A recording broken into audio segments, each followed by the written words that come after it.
Time for Type 40 Live, the live stream Doctor Who show across your view screen here on Rumble, X, YouTube and Facebook, covering all things Doctor Who from right the way back then to the right here and the right now. It all happens in front of a live chat full of fellow friends, fans and companions just like you. And, hey, what are you looking at? I think got this bad for Matt Smith. We're catching up with the 11th Doctor, plus other movers and shakers and makers for some inklings as to what's happening where with all the Who's. Is there anything worth watching anywhere? It seems all our habits are changing, yours and ours. They don't like it, do they? Type 40 Live, choose right in. And where better to tune in than within this sort of metal encased console room this time. At least the sofas are a lot more comfy and somewhere to sort of put your feet up as well, if you don't mind the odd smudge on the floor. Okay, let's get stuck into it. What am I talking about? Who am I again? I'm Dan Hadley, Birmingham's King of the Geeks. We'll find out who you are in a moment or two. For the Big Who, yeah, we're back with yet more Doctor Who talk. If you listen intently enough, there's always something worth hearing. So even though it is technically a little quiet out there in the Whoniverse, there are things going on. And if nothing else, it's an ideal opportunity for us to catch up with you two about where you are with it all, the past, the present, and the future. We're going sideways in time as well. We're picking up the slack, really, from the BBC and Bad Wolf and Sony and Disney and all those places. Yeah, you can thank us later, Russell. Okay, so who have we got on the show this time? Who's filling up the console room and making up our panel of pundits? Okay, first of all, back... yeah, 2 weeks running for the magic, the magic returns.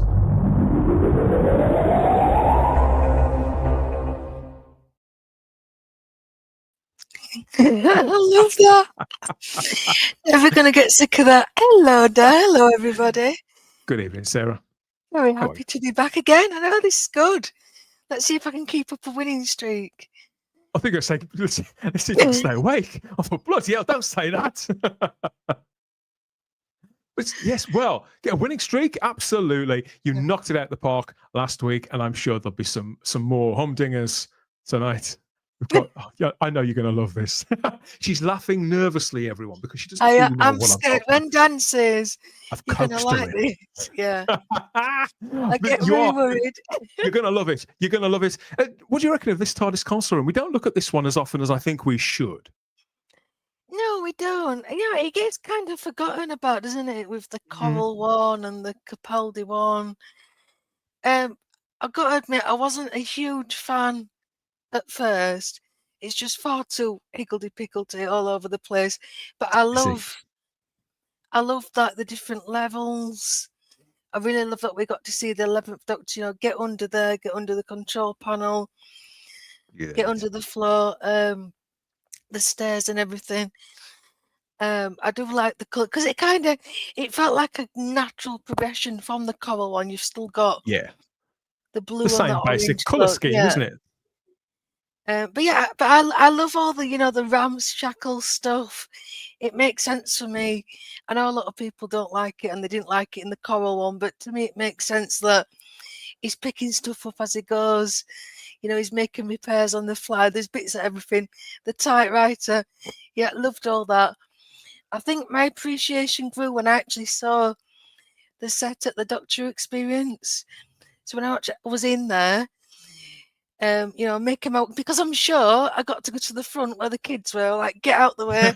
You put your head under the barricade.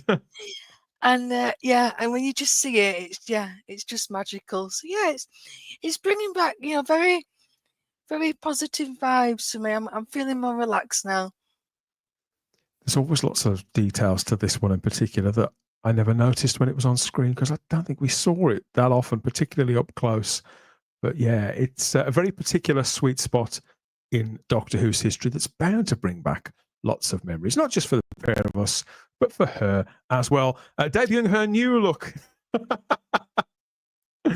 Welcome back, Charlotte. You're way too much of an intro there. Hello, everybody. So I've just been complimenting Charlotte on a new hairdo.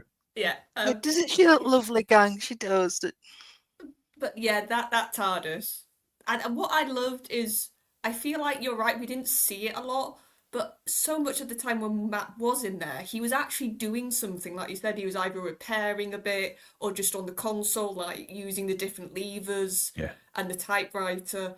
And I always feel it a bit weird when they don't actually have a doctor do that. Like, the doctor needs to physically be seen that he can drive this, and like we sort of buy that more when the actor's physically doing it. So I love that when they could with Matt, I feel like they did that even more. Pushing, pulling, margin, messing. Yeah, counts, doesn't it? Just tinkering around, because he loves his ship. He loves the TARDIS. It's, you know. Oh yeah, and Matt was he was the doctor that could never stand still. So it just made sense. Even if, like I said, it wasn't a purposeful thing, he was just naturally be doing something, because that's what Matt was like on set. Like, people say that who were on the set with him, they're like, yeah, he was he never would stand. He would just be zipping about whatever. But I've often thought that he did that much zipping around mainly to build up a bit of sort of static electricity. I can imagine him touching Arthur Darvill or Karen Gillan sort of in between takes and giving them sort of electric shocks and things like that, just for a laugh.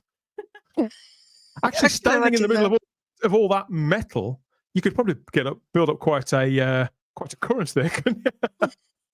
Oh, the lads, they were lads like that. in that sense, so they definitely did that to each other, weren't they? And I think we need to amp up the electricity here on the panel as well by bringing in our friend from across the Atlantic, Mr. Gary Akers, as well. Wow. Boy, I hope I can live up to that introduction. Good to have you back, mate. How have you been? I've been good. I was wondering with the opening with the zoom in onto Sarah, and then we zoom into her eyes. I'm wondering, does that mean this entire podcast is actually taking place inside her head? Was that like a metaphor? That's all just for imagination, and then we'll zoom out at the end of the show. After we've done 5 years of doing this, so maybe the entire 5 years is just a figment of Sarah's imagination. And when it all ends, it'll be like when they turn the holodeck off at the end of Star Trek Enterprise, or that final episode of Crossroads, when it all turned out to be a dream. Yeah, and Cheers when they turn off the light. It's all just in Sarah's head. Now, about this, two things. One is I would definitely have, if I could get them, I would definitely put those two kind of standing lamps that are flanking the stairs. I would absolutely put those in my living room because those look cool. I think that there were similar lamps on the set to either UFO or Space 1999. Okay. I'm not sure which one for certain.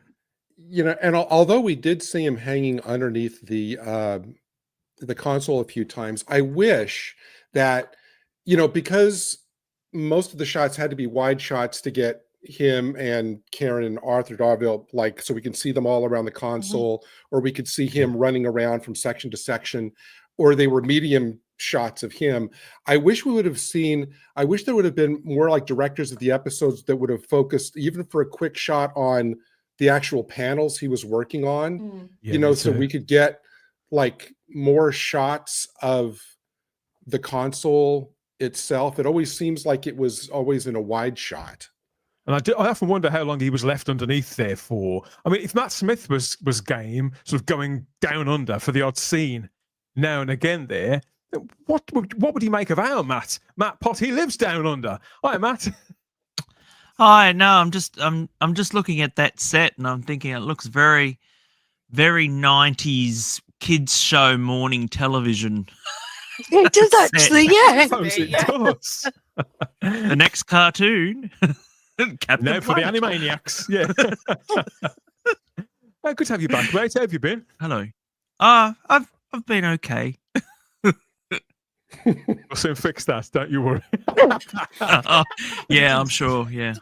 That's a threat. Doesn't take long with this one.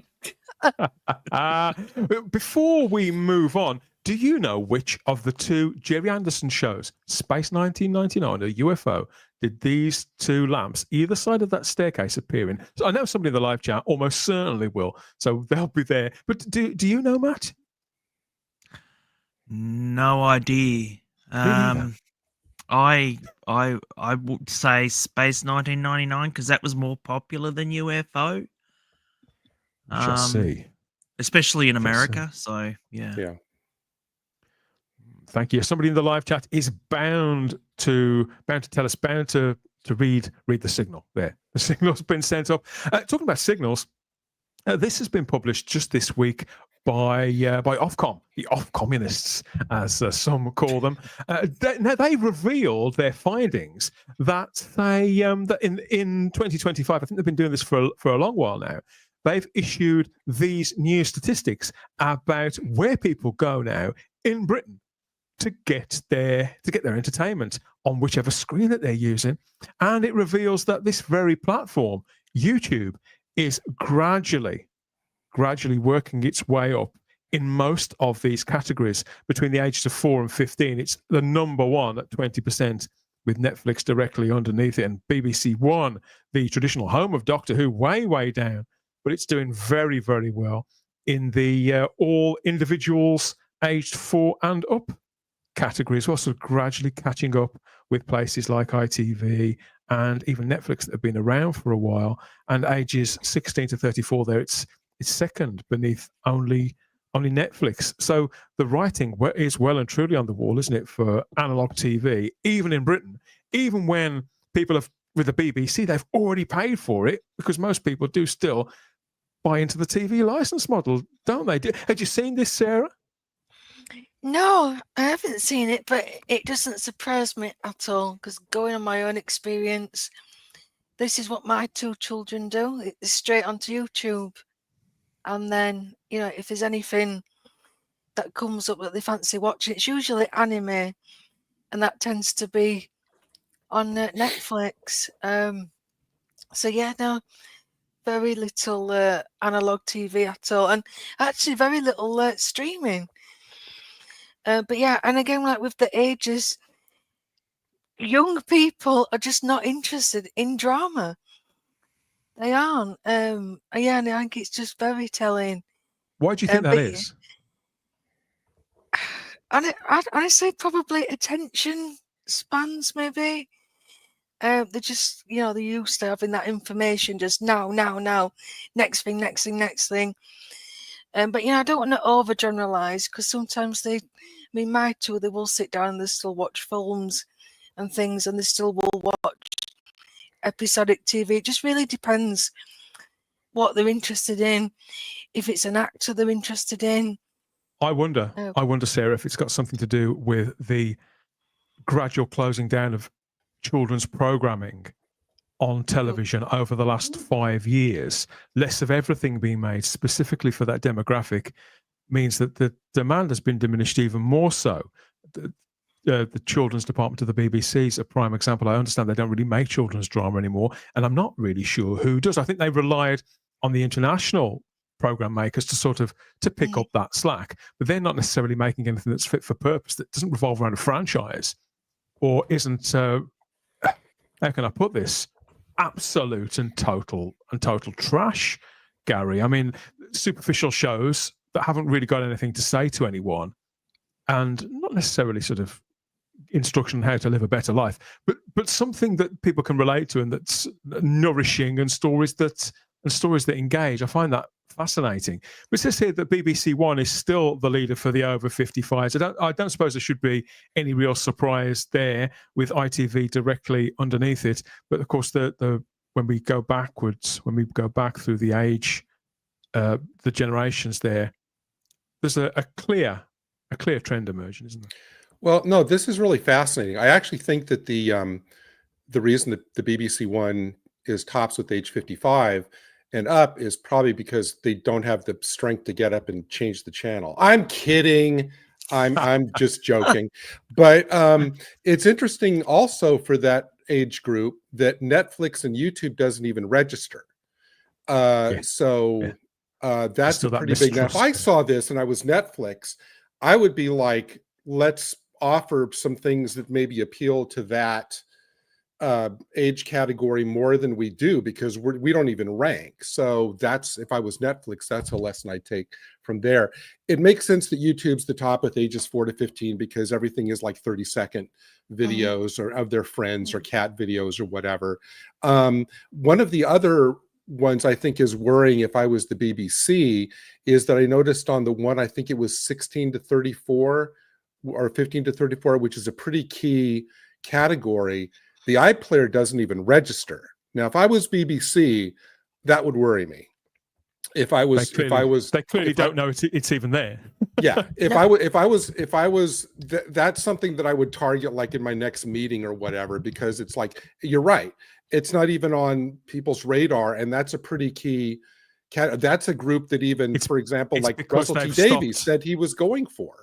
It's because they've stopped really producing proper children's drama, comedy. Yeah. I think Newsround is still going, but that's largely online. Whereas that age, say between 4 and 7 or 8, obviously you've got Steve Beebe's and all that stuff, and not least of all Bluey, all with a home on the iPlayer. And then there's that gap. That is strange. Now you come to mention it. Of course, the real reason that over 55s don't do that, don't change the channel themselves, Charlotte, is because, you know, a lot of them have got kids to do it for them, haven't they? Get up, and even if they don't change the channel on the front of the TV anymore, to just get up and throw us the remote, or you do it, you're closer, or something like that. Well, I think what this is showing is it's the kind of programs that these platforms are putting out. So what Netflix has done very successfully is actually do genre television. If you want your stuff from the East, they've been importing anime, they've been making anime. You've also got the fantasy stuff, which they've been doing. You've got sort of way like young adult type shows. So they've been clever, and they've sort of gone for these genres which BBC has forgotten about, Channel 4 has forgotten about, ITV has forgotten about. So that sort of demographic of the 16 and to 35, they've got such a wider range of stuff they watch now compared to 20 years ago. Like I said, because they've got online, they've sort of can discover. I know, for example, a lot of people in that age demographic love K-dramas, like dramas which are made in Korea and they've been imported over here. None of that stuff is registered on terrestrial TV. So of course they're going to go to Netflix. And that's what I've always said. As soon as the BBC stopped doing their fantasy shows, not just Doctor Who, when they stopped having that sort of different kind of drama, then you're going to lose Merlin, the younger. Or the stuff that came afterwards. Or like Robin Hood, or they used to always have something that was not just your... Because the only thing the BBC tends to make now is police stuff and crime stuff. And that's for your over 55s. That's what they like to watch. Whereas younger people, they want to watch things with elves in, or orcs in, or with spells in. Like that's what fantasy's come massively back into fashion. I discovered the other day, Charlotte, there's that bracket of shows that you just talked about. And I know that Gary loves as well, because he's pointed myself and Sarah in the direction of a couple of good ones, like Art Detectives and all this sort of stuff, and Death in Paradise, all that stuff. There's now a term for all of that: cozy crime. They call it cozy crime. BBC has done well with that, but that's not for youngsters. So. They don't watch that stuff. It's not cool. Midsummer Murders, that's been around for what, 20 years? Yeah, so of course it's gonna be. You know what they need to do? They need to do, and 30. somebody out there I know is going to steal this once I say it. They need to do like a fantasy show with like 2 elf detectives, you know, and combine like the fantasy with the murder mystery, and just have have 2, They I did don't know what that. you'd There was a call movie it, with Will Smith. Remember that one? where he was right, Right, yes. where he was an elf. Really, I enjoyed that. Yeah, was it on BBC though? Was it? Was it on Netflix? No, but Somebody like you else said, had the to do it. BBC will be looking at it and thinking, what are we going to do? Yeah. I find this whole thing interesting because the biggest thing for YouTube there is the 4 to 14-year-olds? It's 4 to 15. 4 to 15-year-olds. By some way. transferring this to Australia at the moment. We're just about to ban everybody under 16 from YouTube. So I read about that. I'm really interested as to how that translates over here. It's worrying, and the fact that there's ages 35 to 54 still watching BBC. I mean, I can't fathom it, to be honest. But yeah. Did they say, Dan, what the sample size for that study was? No, not that I'm. They probably have published that. That's not something that I've retained. I just thought it was interesting to look at the stats laid out like that as a barcode, as a bar graph, and note the chunks. How sizable some of the gaps were. The percentages you can see with your own eyes there because it's color coded where everything is shifting to. And it inexplicably, there's the BBC with insisting on retaining their license fee model, where their audience is clearly aging out. There's going to be fewer people who are willing to voluntarily take up a license fee. So that's what they're trying to force people to have one, and criminalize not having one, or shame people about the fact that they're not taking one up, as if it's a social responsibility to have a BBC subscription in effect. I mean, can you imagine that if they said it's your responsibility, if you care about the arts, you will have Netflix? It just doesn't ring true, does it? It's not gonna wash with anybody, is it? It's not gonna wash for a single minute. We've got lots of comments building up in the live chat. We've got a couple of things to get to before we check in with you. So fire us your thoughts about that and this. Speaking about broadcast TV. Now, I just recently noticed this. Several people, come to think of it, have been missing in action from the Whoniverse for some time. They talk about the Doctor Who family, and obviously that includes all of the fandom as well as the actors and the crew and everybody that's ever worked on it. Really, we kind of want to know that they're doing well. I think, or how's so and so? I haven't seen them in anything for a while, and a prime candidate for that until very recently was Michelle Ryan. If you remember, now 16 years ago, believe it or not, she was traipsing around the dunes there with the 10th Doctor. But from that moment on, it seemed like Michelle Ryan must have got lost in the desert somewhere, the TV desert. The truth of the matter is that she spent much of the last decade doing a lot of theatre work and has done Big Finish here and there, reprising the role as Lady Christina from Planet of the Dead. That was the Easter special, wasn't it, in 2009? But after a 20-year break, get this, Michelle Ryan has been sighted. She's back. She's back in EastEnders here, alongside, what's her name? Jessie Wallace, who plays her on-screen mother. And so this is Lady Christina in the here and now. She's present and correctish. I just think it's nice to see somebody we watched grow up on TV, Sarah. I remember seeing the Slaters first join EastEnders, and you've got an eye for who you think's going to have a big career. And I remember that when Michelle Ryan left EastEnders, people did speculate about her possibly being in Doctor Who, and it's one of the rare occurrences, one of the rare instances of people predicting something and it actually happening. And yet her big break, what was supposed to be a big break in America, didn't lead anywhere for her in the end. She clearly went off and just did other things, didn't she? But had you seen this? No, I'm very much out of the loop this week. But yeah, this was the time where I still watched EastEnders, so yeah, I remember the family very well. And yeah, she was only a teenager in EastEnders, to see her grow up, and I remember being really excited that she was in Doctor. I remember being excited about Bionic Woman, and yeah, it didn't really happen for her, bless her. Yeah, but she's lovely, and it's nice that she's back. I'm starting to wonder that EastEnders is having the same kind of nostalgia problem that Doctor Who has and other shows, like they're relying on other people. But yeah, you could go where you're happy. She clearly enjoys working there. I mean, I've not seen her theatre stuff, but from what I remember, she was a really good actress. It seems a bit of a shame that she didn't quite, she didn't get to the heights like, Karen Gillan or anybody. But it's nice to see that she's doing well. Whatever happened to Michelle Ryan? I'd heard that so many times as part of the Doctor Who fandom. You're quite right. I think the soaps do have this sort of cycle of people and storylines now that they kind of keep going back to. I think that everybody knows that the glory days of soaps are over, really. Do you still have soaps in the States, Gary? Are they still a force to be reckoned with, either during the daytime or at night time? Not in the nighttime. The nighttime has like serialized stories, but they're usually medical shows or cop shows or lawyer shows or whatever with serial elements. Nothing at all like Dallas or Dynasty at all in the nighttime. There's still a handful. I think there's it's less than half a dozen. I would say maybe it's 5. One of them, there's a new one that just started, I guess, a couple months ago, but it's less, all total, it's less than half a dozen.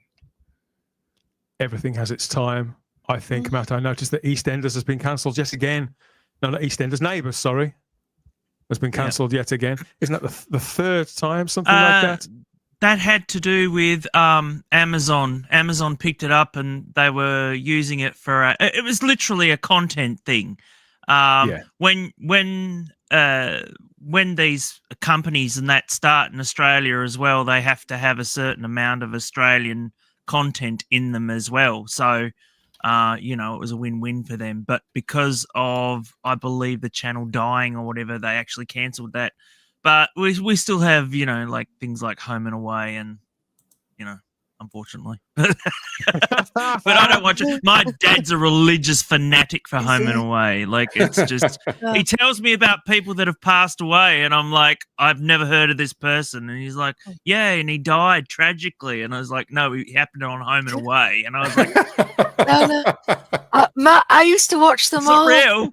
I used to come home and watch Home and Away, Neighbours, and of course, if I was ill and off school, I got to see it before everybody else because they'd show it in the afternoon before the 5 o'clock repeat. And that was exciting. It's pretty much like the UK. It's like a major star. Australian stars start there. Everybody started there virtually. Every Australian star that was a teenager. We've managed to unearth other fans of that original 11th Doctor's console room in the live chat, including Stephen Braddock, who's confirmed that those lamps we were talking about did appear in Space 1999. So we get an answer in the end. They were the lights on the desk on Moonbase Alpha, and he's put a little banana in there as well for reasons best known to himself. That's obviously a tribute to it's a moon. To the Ninth Doctor. I know, I was taking the piss. Oh, right. I was going to say it's very holy. We still do have someone missing in action, of course. We found Michelle Ryan. Where is Lee Evans? Nobody knows. He retired not long after his appearance in Planet of the Dead, didn't he? I gather it was to spend more time with his family. But I would love to see him back, actually. I'd certainly get him into the War Between the Land and the Sea, I think. Bring back Malcolm. Boot out some of the others, like the guy, the simp fella. Get rid of him with a funny accent. Yeah, we can lose him. We can probably lose all of them, come to think of it. That would be a good thing to do. I'd like that. I would watch Malcolm fall in love with a sea devil. I think that would be top quality. Oh, that'd be cute. Sounds like the story we've all been waiting to be told, Sarah. So pick that one up, Russell. You can have that one. We'll negotiate a rate before Sarah can actually sell you that idea. But yeah, he's not. He's sort of keenish. I think he's keenish. The universe is on the point of collapse. The Doctor and I have to save it, but you can help by watching time-rotor.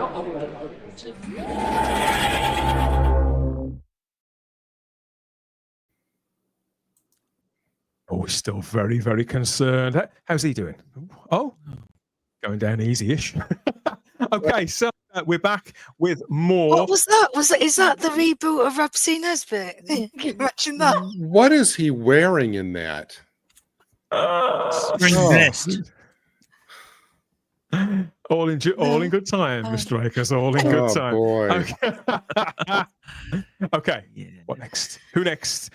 So we've got some news today, sort of news about this guy, the 11th Doctor. It's all about him at the moment. I still miss the 11th Doctor. Of course I do. At the time, I think the series was hugely popular.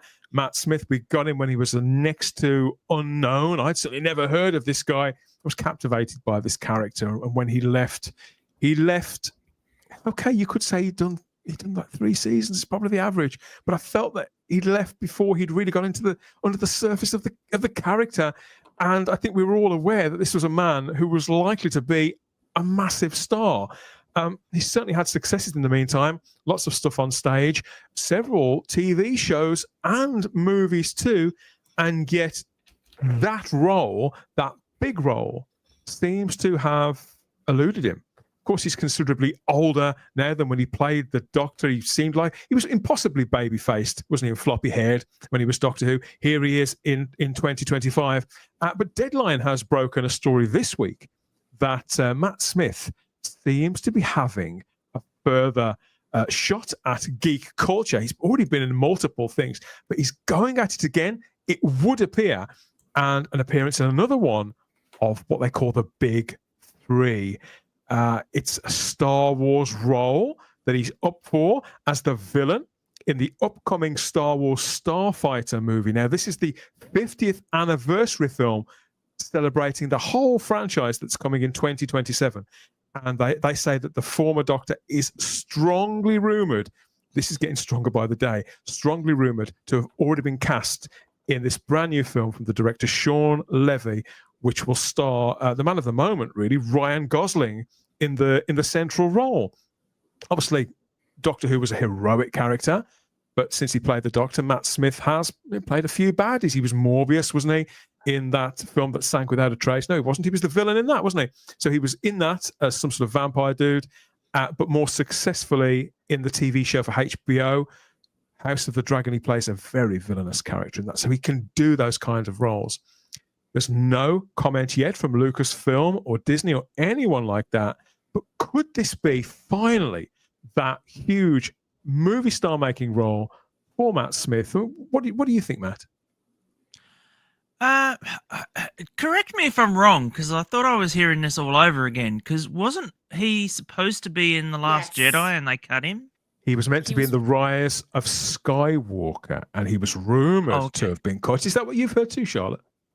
Well, yeah, the rumor was he was playing a villainous role in that, and he was meant to be part of like the big villainous sort of plot at the end of those movies.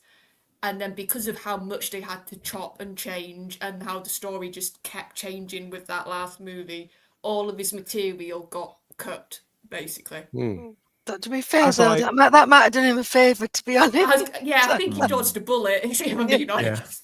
As I'd heard it, he'd actually recorded material where he played young Emperor Palpatine at a point further back in Star Wars history than we'd ever seen him. So prior to The Phantom Menace, Gary, because I don't know if you've seen that terrible Star Wars movie, The Rise. It's all over the place and breaks so many sorts of standards of that particular universe, so flashing back to a time before Episode 1, I wouldn't at all have put it past them. I don't think we'll ever really know for certain.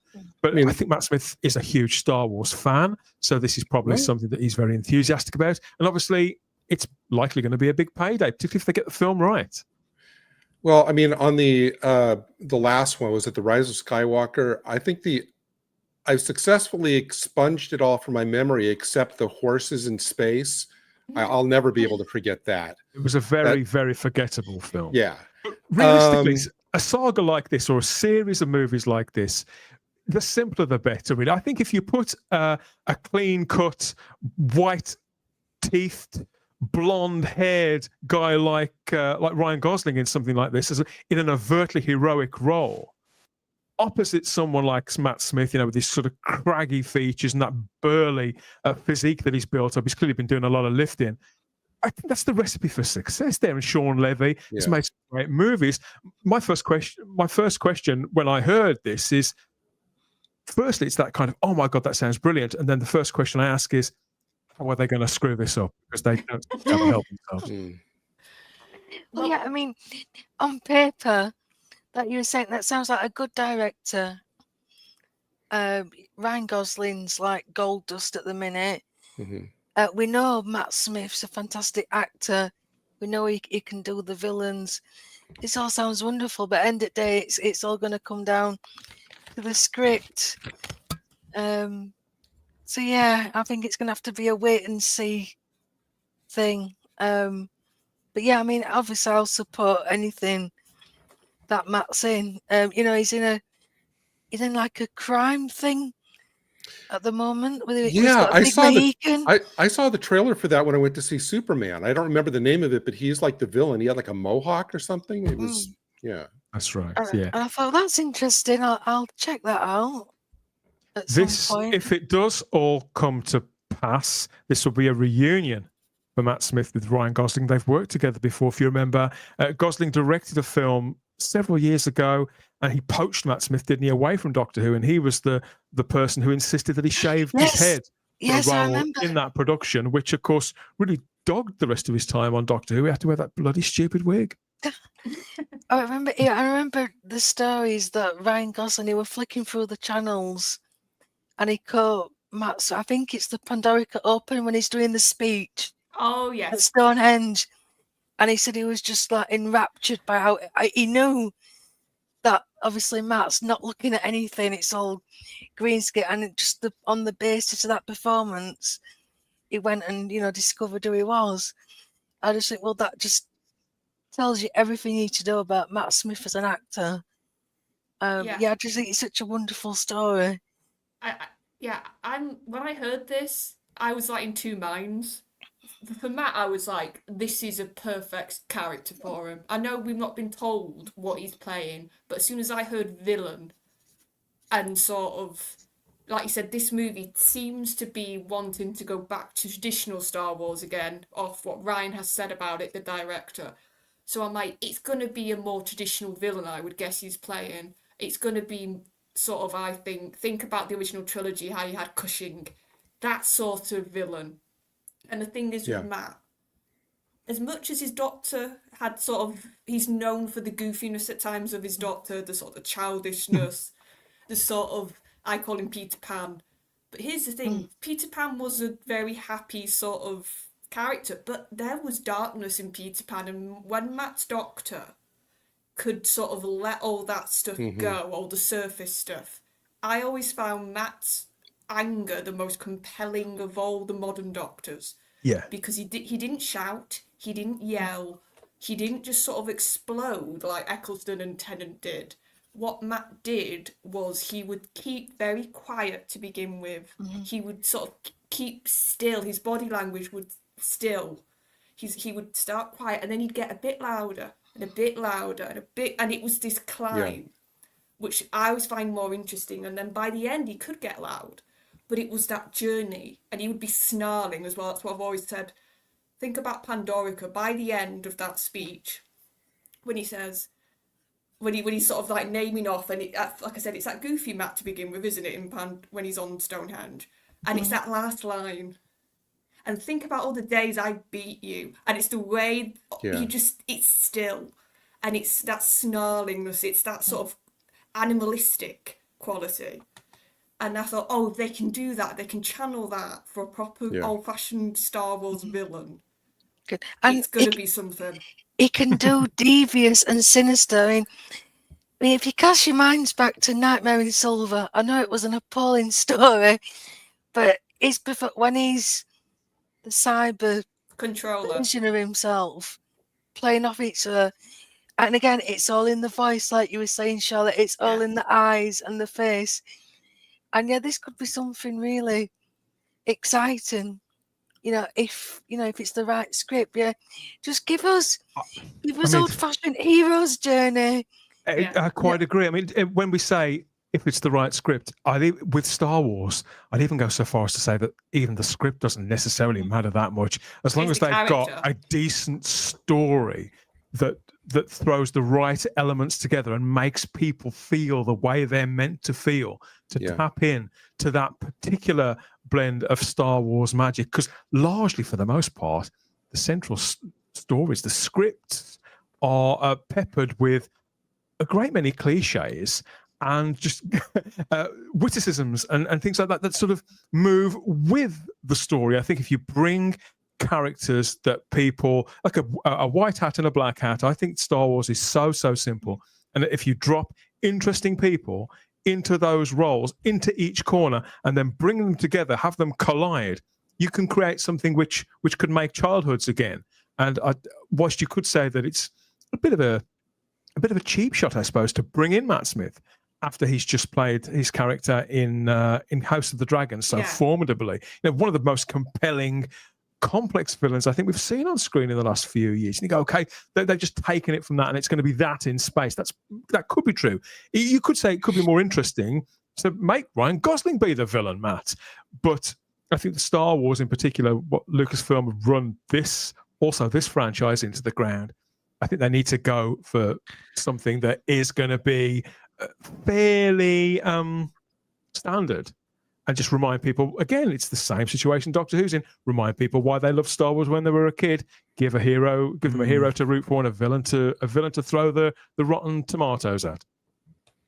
Honestly, I need a break from all these franchises. I just need a break because they've just the next, they're on to the next thing with these franchises. But the thing is, they're not getting, they're actually losing the viewership.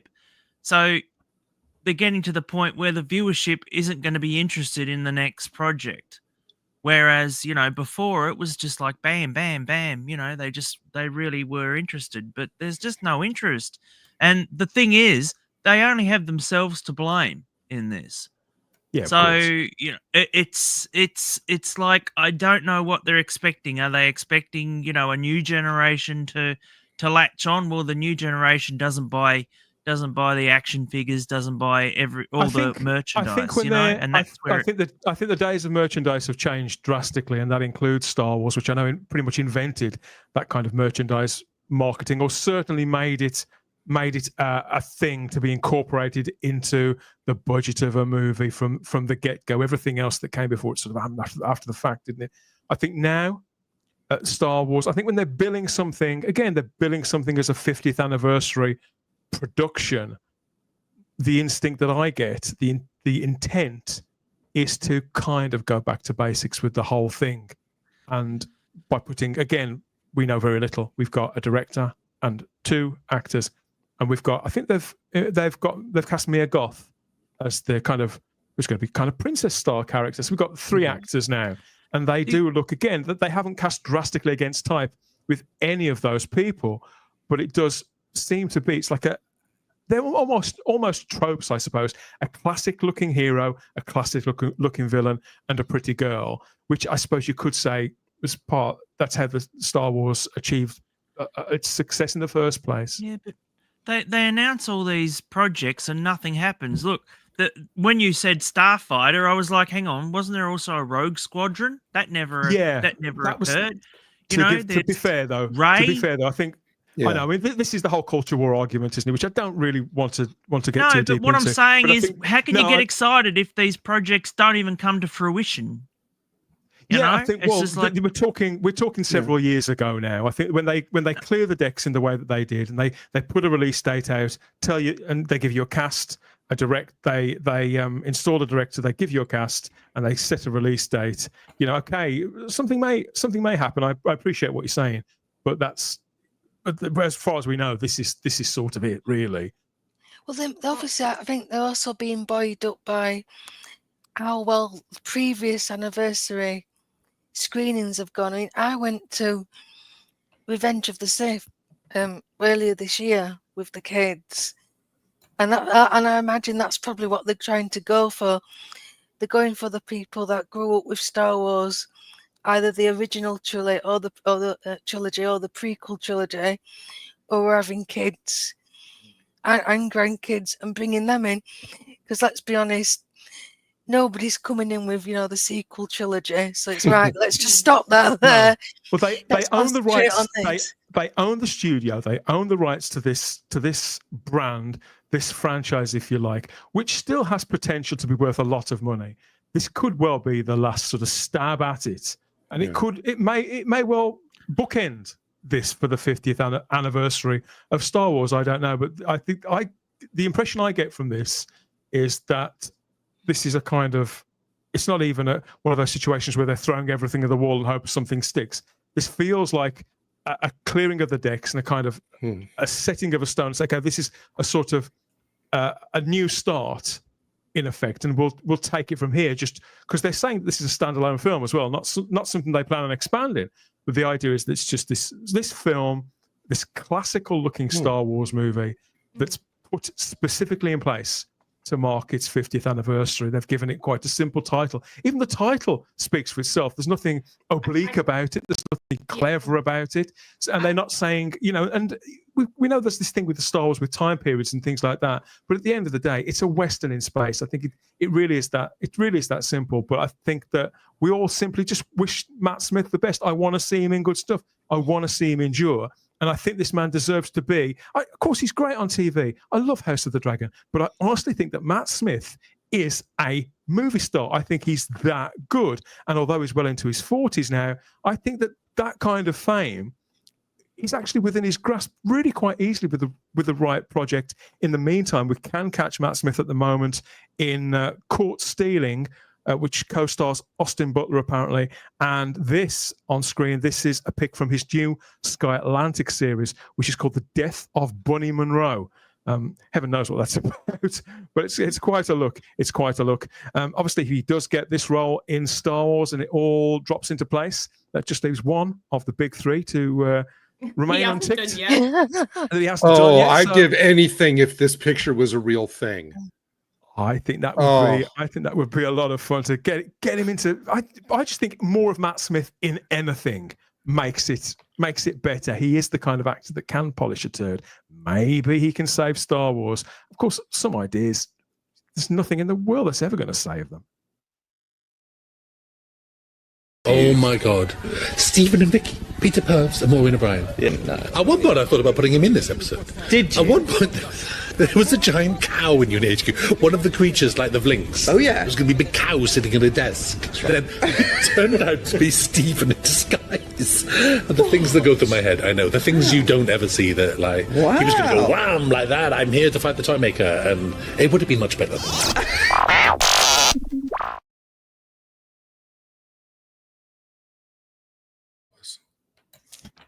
Thank you, everybody who's been watching along on the live chat so far. Yes, so we've talked a little about the changing viewing trends, haven't we? And that people have been trading their sort of experiences as 21st century viewers and how that may have changed here. As Stephen O'Neill speculates, the reason people are still watching the BBC is that 10 million of the licensed TV holders are pensioners, and those on pension credit get it for free. See, I didn't know that. I know they've stopped it as a free thing for old age pensioners, but I didn't know that about the pension credit. David Mullen here has said, I've read that the Lady Christina plays on Big Finish. Good. They may be. I don't know. This is the kind of stuff I tire of with Big Finish, Sarah, when they make mini-series or series, long-running series out of characters who really only had fleeting appearances. I think it's fun to bring them back and sort of reunite them with the Doctor, but are they strong enough to propel a range? I think that definitely depends on the writers in that case and what they see in them. I never liked her enough to pursue that, but maybe they are, Yeah. A Garbage is a viewer of Home and Away, and he says it's the opposite of woke and still going strong. So Home and Away never went woke. Good news. Good news. Nicholas Horton doesn't watch the soaps. Good. They are proper dying a death nowadays in Britain. Yeah. I don't think many people do. Lots more people trading their memories too about British and Australian soaps. Obviously, we grew up with Australian soaps, a lot of us in Britain. We've got Garbage in the live chat. Short, sweet, and to the point, he says. I think he's talking about your new hair, Charlotte. There you go. I don't know at what point, but okay. Philip Roy is in the live chat and says, I was lucky enough to get a tour of the first Matt Smith console because they were having a new one built at Cardiff Bay, so they were fine with people playing with all the gadgets on the console. They just got to wander around and do what he liked. That'd be amazing. I'm so envious. Lucky boy. Yes, very lucky. Did you pop a moonie? And when no one was looking, something like that, Phil? Let us know. We won't tell a soul. We've got Oti in the live chat as well, and says it doesn't matter what the project is. Disney Star Wars is and always will be bad. Yeah. It's Bring like back Dan Matt. said, if they've got new people behind this, there's a good chance. If it's got Yeah. Kennedy and her cackle of people, then no. So this is a Doctor Who show, so we're very much in Matt Smith's corner. I feel that he's always been good to us as his fans. I think he's always been a great ambassador, very respectful, and very open to and approachable from accounts of everybody we know who's met him. Then wanting him to be in good stuff and wishing it to succeed is. I'm going to remain very much in that camp, unless he came out with something that was sort of objectionable or made me feel sort of villainized in any way, then I'd probably feel differently. But as he hasn't, I genuinely want him to be in good stuff and to give it a fair chance. So Sydney Rough Diamonds in the live chat, good to have you with us. And we have Vanessa Law who says, "Oh my God, I hope it doesn't suck." I'd actually like to see Matt. I'd like to see Matt do something like totally out of left field, like say that he's going to play like the King of the Ewoks or something. That would be yes. Do it. He's Yeah, but silly he enough. came with ears like an Ewok on top of his head. Yeah, there you go. We've got what else is here? Lots more comments about Star Wars. We've poked a bit of a bear there, haven't we? Kicked the hornet's nest. Stephen O'Neill says he's never seen a Star Wars film. I don't believe a word of that. Not for a single minute, Stephen. Pull the other one. We've got there are all comments about Star Wars. Matt Smith and Peter Capaldi, best doctors of the new era. Seconded. I think I would probably agree on both counts now with the passage of time. We got the job on House of the Dragon, according to Vanessa, because the showrunner of that one saw him in The Crown. He was superb in The Crown. Oh, he was brilliant in The Crown. I couldn't see why they'd cast him, and yet he was great. And Stephen says that Matt was in a film called Lost River in 2014. That was the one with Ryan Gosling, wasn't it? Not one of his. But that's the thing. That movie disappeared without a trace as well, even though it was Ryan Gosling had produced. I think he directed it and starred it, and it completely misfired. Another misfire for Matt Smith, like Pride and Prejudice and Zombies, if you remember that one. Various other things. I do remember that one. It wasn't great. Agony watching him. I read the book. The book's not brilliant either, Sarah. After crap film, including Terminator Genesis, my God, that was terrible. More comments about Star Wars fans. We've got the Star Wars fans going at it in the live chat on YouTube, Rumble, Facebook, and X. But Vanessa doesn't even know who Austin Butler is. He played Elvis Presley very, very, very well. Ian Scales says Matt Smith is a wonderful actor, one who played against the lines effectively. When it called for anger in the Doctor Who scripts, he dropped his voice and added humour and became more scary. That's sort of what you were saying, isn't it, Charlotte? Yeah, like when it's one of my favourite things is A Good Man Goes to War, Colonel Runaway scene. That is an absolutely, if you want to show somebody how to do an effective build-up to sort of that anger, that's one of the best scenes you ever did. Yeah, I was thinking of that scene myself. Yeah, great scene.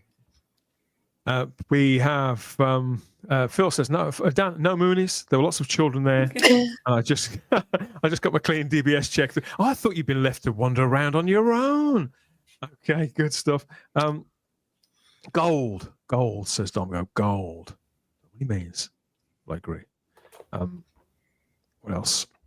And Fly Highland says, I think it's a disgrace that Matt Smith wasn't asked to come back for the 60th anniversary. Maybe he was, and he realised, oh shit, no way I'm going to be in that crap. In hindsight, I'm glad he wasn't. But yeah, I was a bit put out that there wasn't anything at the time. It does look like it was never remotely I don't think on the cards. Him. Yeah, it's hard to understand. He didn't want to get the overshadowed. Philosophy behind that. Russell T Davies had completely different ideas this time, and that will always amaze me. Even now, a couple of years on, what was he thinking? I think I can understand parts of it, but even when you've sort of lived with it for a while, you think, okay, they did this because of that, and then that, and then that, and then with hindsight, you think, no, not having Peter Capaldi, Matt Smith in this was a bloody stupid idea.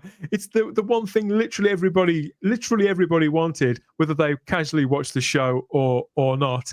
So look, I think it's going to go down in history as one of the most the biggest missed opportunities, because it could very well end up being the last chance that the series had for a celebration of that kind. And these are very strange days we're living in now. Strange days, strange times in the Whoniverse. Something may be in the air. There's no doubt about that. But it's going to be some time until we get in any of the kind of answers, any answers to the questions that we're asking, as fans collectively or individually, subjectively. Here on Type 40 Live, of course, we anticipate some of that and we run with others and we speculate. I think speculation is part of the fun, but there's nothing we can do to speed that up, is there? So we can just amuse one another, occupy one another's time, and play with these ideas a little. And then when they announce whatever they announce, we can point out how they've got it all completely wrong. That tends to be how it works out. I'm still holding out for the 4 Doctors. Well, Paul McGann, Chris Eccleston, Matt Smith, Peter Capaldi. Wouldn't that be a lineup? You're absolutely right. In the meantime, you don't need to hold out too much longer for Doctor Who Podcast Day for 2025. That's just in a couple of days' time, as of time of recording Type 40 Live, being very much ground zero for Doctor Who Podcast Day. So the whole idea behind this is it's a whole day where the creativity and the community around Doctor Who podcasting itself can be celebrated, both for the people that listen or that watch, and for those who create the content in the first place, whether they still do it now or they did it way back then. So wherever you get your podcasts, whatever podcatchers you use or home feeds that you follow, the idea is that you head onto social media and you show some love to your favorite creators. You use the hashtags there and you share your show if you're a content creator, and create this this feed of great content for people to discover or rediscover, all in that spirit of community and to celebrate the creativity within Doctor Who podcasting. Art for the ears, everybody. That's how I think of it. Art for the ears. And Type 40 is no different. We've got a dedicated Type 40 Podcast Day special coming up in a couple of days' time. As always, you can prepare for that by diving through our back catalogue there across all major podcatchers or our home feed at type40.podbean.com.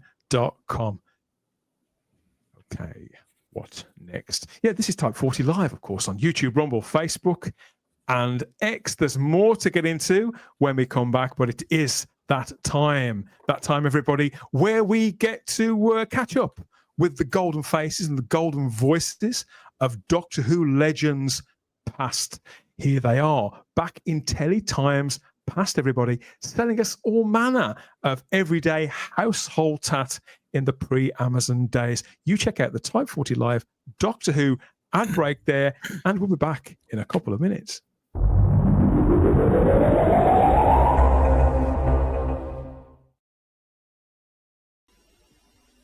What you got there? No quick soup. Quick soup? Be special good for easing the feverish pitch of modern life. Relieving the hustle and bustle of a mad, hectic world rushed off his feet. What are you drinking it for that? I don't know. But it don't have to taste good. No quick soup. Tastes more like a slow soup.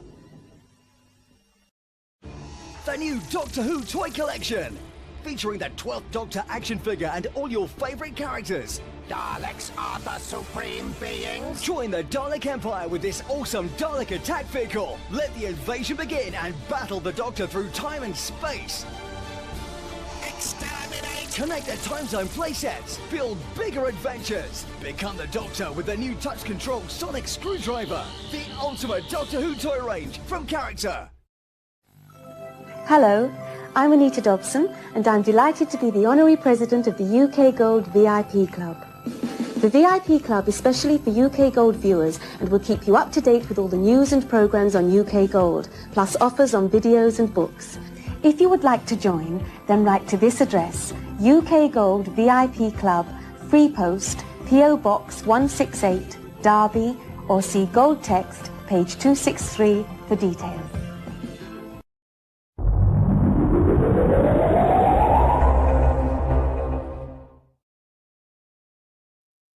Welcome back to Type 40 Live here at Rumble, X, YouTube, and Facebook. As always, lots more coming up. That was the Type 40 Live Doctor Who ad break, and Mrs. Flood there with a Doctor Who VHS tape.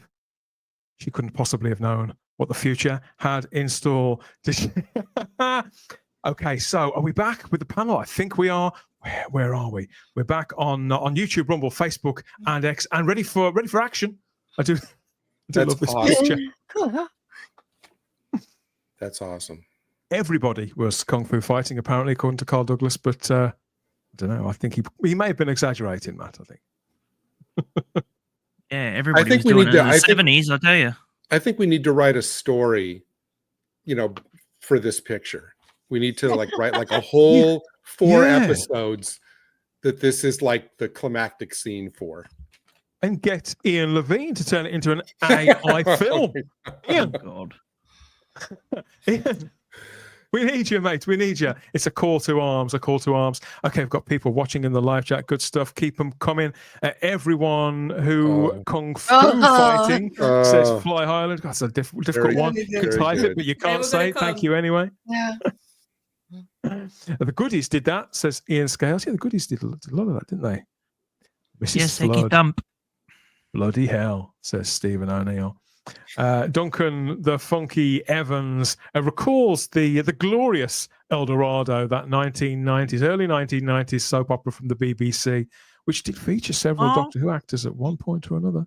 We had quite a few as well, but a lot of failures that you guys probably never even got. So yeah, we only got the cream of the crop, didn't we? Yeah, well, that's saying a lot, isn't it?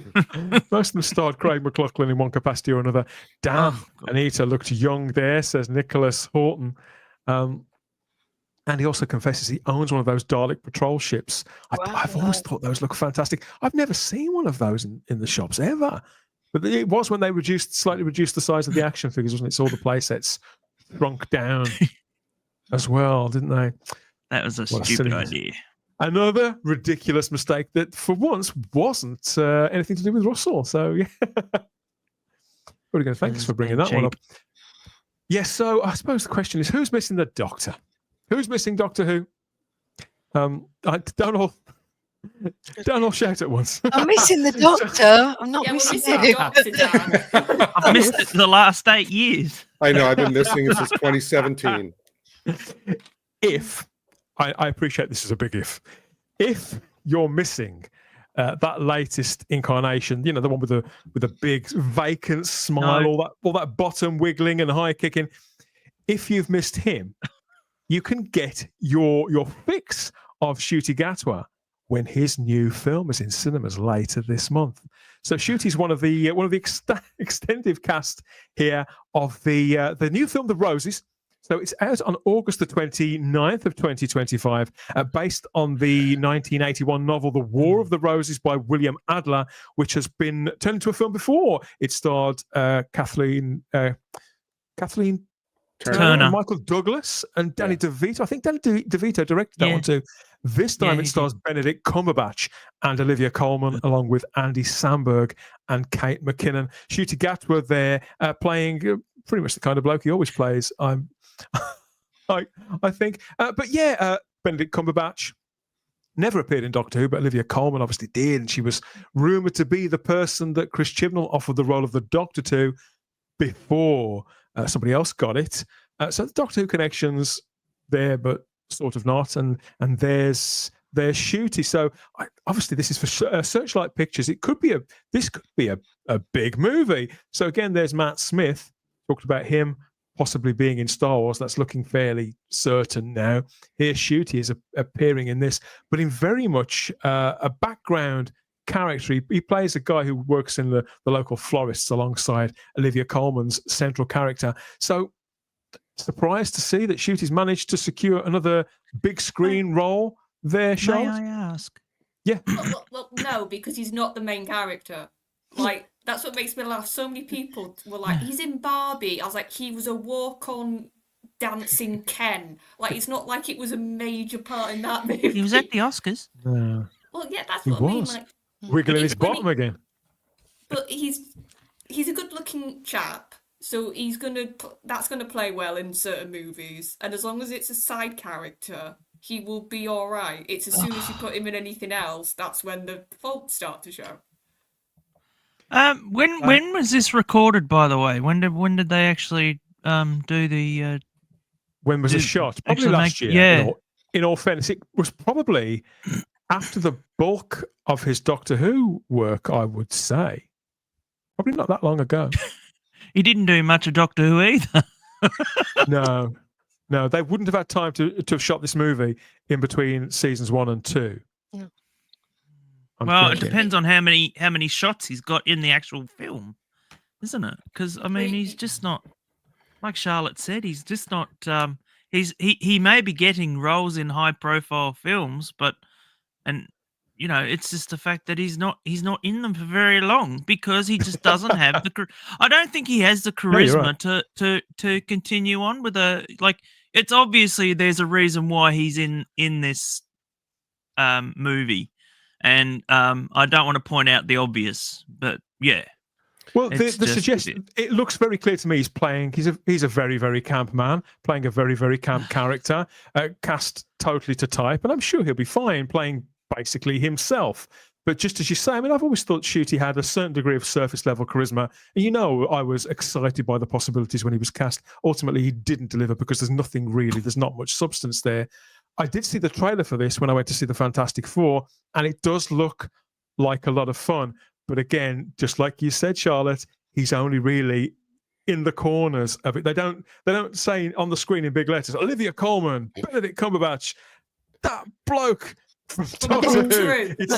He's not mentioned. You know, he's not sort of any kind of tentpole presence in this at all. It's very much about Olivia Colman and Benedict Cumberbatch because they're much loved international actors now, international movie stars. They're national treasures and international treasures, and I've no doubt this will do well. And it'd be interesting to see Benedict Cumberbatch do comedy. He can do comedy, to be fair. He did on BBC Radio a comedy series called Cabin Pressure, and the idea of that, and I listened to all of the series.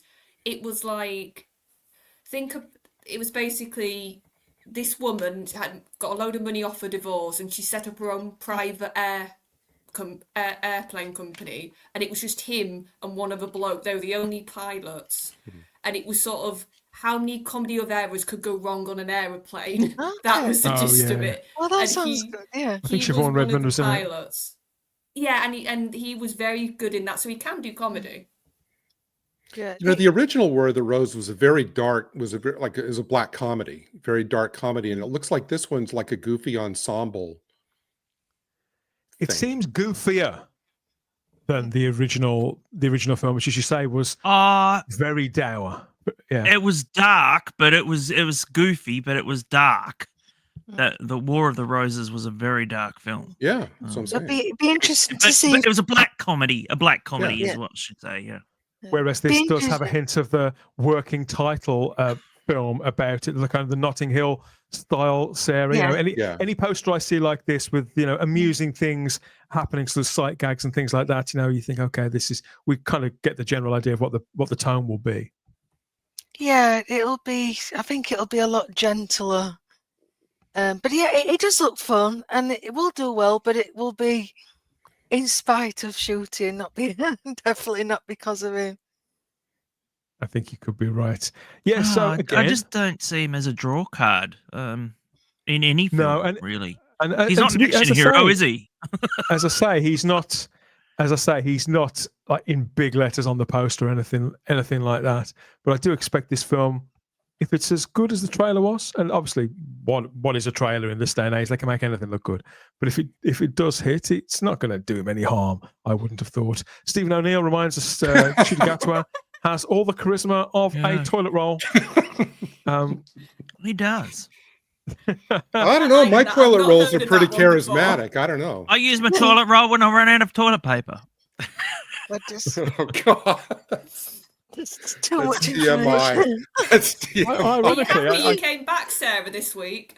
Yeah, aren't I lucky that? Yeah, I wonder, does Ncuti Gatwa get like an and? You know, whenever they have like a long list of cast members, and in the very last one, it's like and whoever, like and Ncuti Gatwa? Does he even merit an possibly. and? No, because I think there could be. There are TV actors and there are movie actors, To be and then fair to him, and then the Ncuti Gatwa.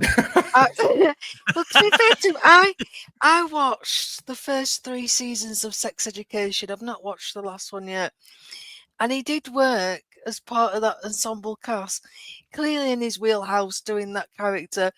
But he worked alongside Gillian Anderson, James Purefoy was in it. And the lead, he's a well-known actor in that. Yeah. Forget Ezra, not Ezra. Butterfield, he's a good actor. Yes. I know. And the female, I can't remember what she's called now. She's a very good actress as well. So he'd managed to kind of hold his own.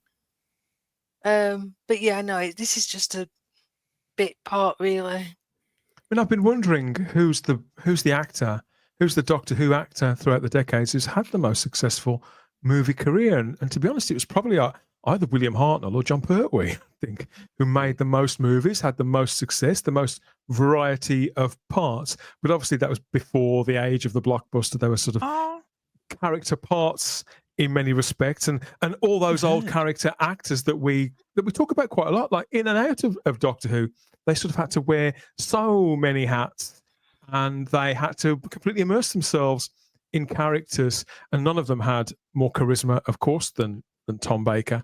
Here's Tom Baker in a recent picture published by our friend Ian Kubiak at Cygnus Alpha events, signing pictures. I think this was last week for his adoring fans. Guys, we need to actually go there and meet him. Doesn't he? Look at the joy on his face. Yeah, it's that smile. We need to organise it. That would be like a highlight of my life to meet Tom Baker. Yeah, me too. I just not. That'd be like a dream. In his early 90s, of course, now, and forever Doctor Who, forever unmistakable, and an icon. And here he is, of course, as the fourth Doctor. And thanks to Ian Kubiak for letting us share that image. Yes, so that's what Tom's up to. You know, he's doing very much sit-down work now, mostly involving his wrist and a pen. But other Doctors are turning up here and there, if you know where to look. Peter Davison recently. Now, what was he doing? He was interviewed at length on a YouTube channel called Life Stories. And Peter Davison is 73 now. It seems unimaginable to me. As you know, he's the young Doctor, the fresh-faced, blonde-haired Doctor. That, you know, Davison's always said the thing that distinguished him from his predecessors was the fact that he could run faster than them. And here he is now, getting into his 70s. But you don't hear him talk very often about his life. I wouldn't say he comes across as a necessarily private man. He can be very frank in the things that he says, but it's just that he's never done a sort of long form interview in the same way that Tom Baker or even Colin Baker has. So I was delighted to see this turn up on Life Stories with Lewis Nichols around a month ago. So has anybody caught this? Yeah, I got it. I've not watched the whole thing, but I've seen clips because he actually was quite frank about some of the current series and what he thinks has sort of gone wrong. Current drama as well, wasn't he? He was asked about Doctor Who, of course he was. And to be honest, the things that he said, again, they're not things that we haven't heard him say before in the fandom. But I suppose for anybody who hadn't been following as intently as us, you know, people who maybe were there because, I used to like him in All Creatures, or I used to like him when he was doing this, that, or the other, they may have been surprised by how outspoken with a small O he was, Charlotte. Well, yeah, that's what I loved about him with the 50th. Like the fact that he did a lot of conventions that year, because he did his special, which we all loved, and sort of, I think, became like the second view. Like, you had this main show, and then you had the 5 Doctor-ish Peter thing, that you were like, that's a second part just as important as obviously the 50th, because it felt like such a lovely tongue-in-cheek, such a sort of very British sort of thing of, we're taking the mick a bit, but you can see he absolutely showed his love. So did the other classic Doctors, and all the actors they managed to round up, which is quite impressive. by the end, how much they got in.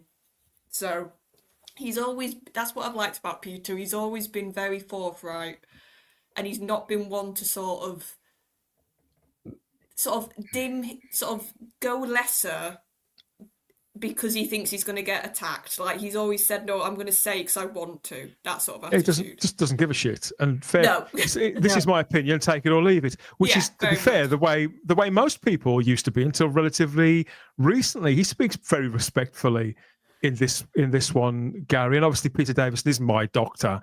He's the actor that I still sort of associate the most with the role, really, and the stories that I have the most affection for. And I do feel that sometimes he gets a little bit lost in the mix. And but because he's done so many other things, and because he's still working now, he's done these cozy crime shows. Wherever drama is, wherever the fashion has sort of moved to, Peter Davison turns up there, when everything had gone crime procedural. There he was in Law and Order UK. Oh, I loved him in that. Law and Order UK, I saw like every episode of that series. He was like on the back half of that series, but he was so good. And I was just going to say, he appeared in, I think, about like 3 episodes of the first season of Beyond Paradise, which is the Death in Paradise spinoff. I forgot, yeah. And he was a guest character in that for about 3 episodes in that first season. And I mean, you know what? My favorite series that he did, Peter Davison is, I think, of all the Doctor Who actors, the only one I've made an effort to go watch a lot of his non-Who parts.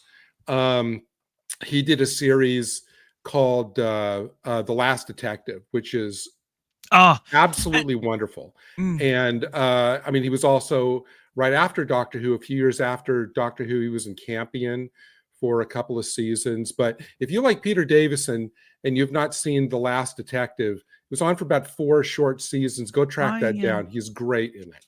When I met him, this is just after he had done Time Crash with David Tennant. And people ask questions and all that sort of stuff. They have like a question and answer thing. And I tried to stay away from, like, not really stay away from Doctor Who, but I just asked him, like, what's your favorite role besides Doctor Who? What's your favorite role to play? And I stumped him. He couldn't. He probably. I was surprised he'd never been asked that before, because he was just like. But he said, "Oh, maybe maybe The Last Detective." Yeah, it's wonderful. Was probably but that was about what, 2009, something like that. Yeah, it was somewhere in the odds. 2009, 2010. No. But what I mean is when I saw him. So, he'd had that huge, volume of work, and yet, he couldn't say which was his favorite role to play besides, the Doctor or whatever. I've never seen a lot of his. It surprised me, sitcoms. I know he's done like a ton of like comedies. I've not seen a lot of those though. Yeah, some of them are more successful than others. So some of them ran for one Sink season. and Swim.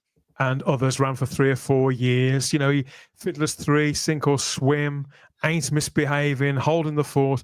Lots of sitcoms, lots of different styles of characters as well. He didn't always play the sort of the clean-cut boy next door type. Sometimes he would play some philanderers and he did all that, all this sort of stuff. He would turn up in for an episode here or there. I understand that he's appeared in the New All Creatures as well in a minor guest role, and he was in the Darling Buds and May remake with Bradley Walsh, The Larkins, which I've never caught. But people who make those sort of cozy Sunday night shows, they sort of want Peter Davison in them, because in many respects, All Creatures Great and Small was the first of those kind of shows. So he's kind of the grandfather of it all in many respects. He was in a Midsummer Murders also. Yeah.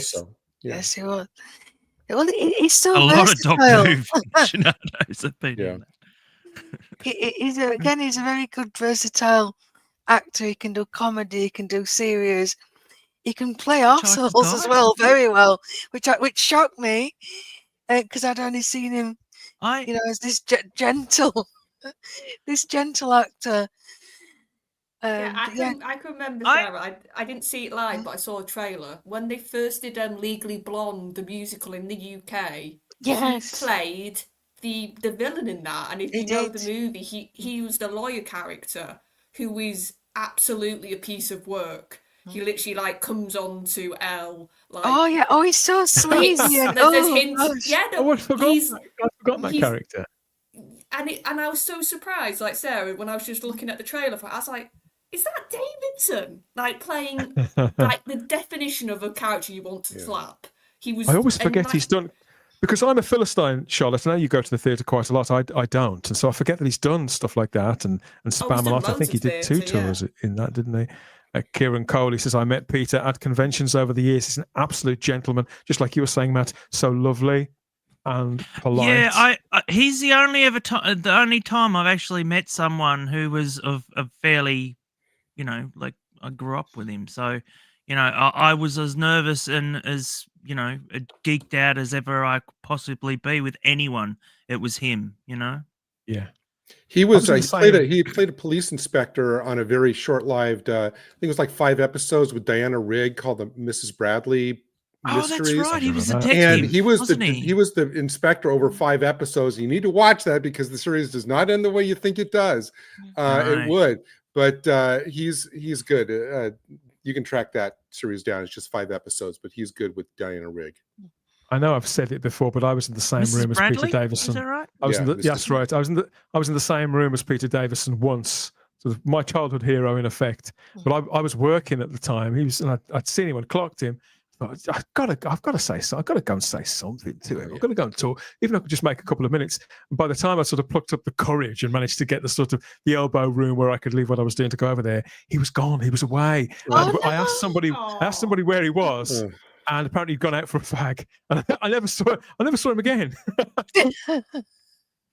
But there we are. I think the thing is with Davidson, was it Moffat who said this? Like, he was one of the most accomplished actors before he got the role. The fact that he'd done so much TV, and then that he sort of, because the others also weren't used to theatre, weren't they? That was their background. They weren't so used to the format, whereas Davidson grew up and did work on it. So when he got cast, he was probably one of the most experienced at that field.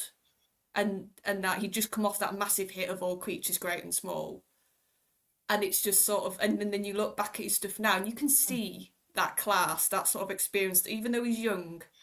I've always said that Davidson was one of the early ones, I think, to have that idea of the old man not being on screen with the face, but with the mannerisms. Yeah.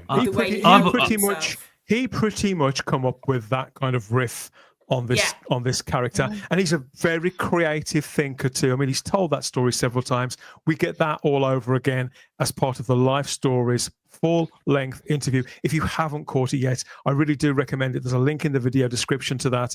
It's certainly got a lot of people talking. It wasn't necessarily controversial, but it's just lovely to hear Peter Davison as himself talking at length about his career.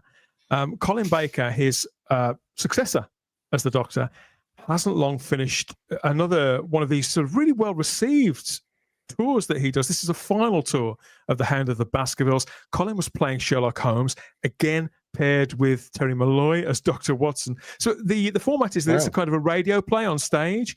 So there are no costumes or sets as such. You can dress up. I mean, I went to see the Christmas Carol radio play that had Colin Baker and Peter Purvis. And they did, some of them did. Peter Purvis looked lovely. He'd got like the proper Edwardian, Victorian get up on the waistcoat, and it looked very, very distinguished, I have to say. But yeah, it's great fun if you get a chance to see him. Did they have the Foley artists as well in the corner, sort of rattling trays full of gravel? Yeah, it's fascinating to watch. Yeah, it's wonderful. I like the idea of that, and it gives these two sort of old theatre war horses and former mortal enemies, I suppose. Terry Malloy obviously played Davros, one of a couple of roles he had in Doctor Who. Gives them a chance to go into battle again together. I mean, look at the overacting going on just in this image alone. I know. That just makes you want to go and watch.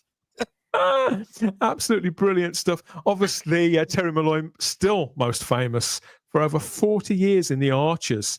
on radio was a character called Mike Tucker. And Mike Tucker's the bloke who does the model work on Doctor Who, so I always find that very, very confusing. But they have played Holmes and Watson opposite one another before on several of these tours, and they're always joined too by Dee Sadler, who not only was the star of another BBC sitcom, No Place Like Home, but appeared in All Creatures Great and Small as a love interest to Peter Davison, if you remember, and was in The Greatest Show in the Galaxy as Flower Girl too, so a bit of a stalwart. I do think this looks fun, and when you see the actors having this much fun and throwing themselves into it, I find it difficult to imagine Colin Baker as Sherlock Holmes. He's played Inspector Morse on stage when he was, I think, 30 years ago, something like that, around the time John Thor was on TV doing it. But I still struggle to imagine it somehow. See, I can see it with his voice. I think for Holmes, especially if you're doing a Victorian, clearly that's the setting. You need to have a rich, slightly booming, commanding voice. That's what I think you need, just as essential. And even though I have plenty of issues with his Doctor, you can't deny he has got that in his voice. I suppose he has. Stephen Braddock saw Colin Baker in an Inspector Calls, he says, and he was excellent. He was excellent in that. I just recently saw the original, the movie with Alistair Sim, and that's an interesting story. I recently I love Green for Death too. I recently saw Tim Trelaw play the Inspector in Inspector Calls earlier this year, and he was fantastic in it as well. Lots of Doctor Who connections. Absolutely. Here's Terry Malloy in Attack of the Cybermen. He got into the Doctor's TARDIS, but not for long before he was accosted by a Cyberman in that unforgettable scene for really quite a gruesome story. It was. I loved Terry's role in that. I'm a big fan of Attack of the Cybermen, but that's a story for another time. And here he is with Colin again, going at the script,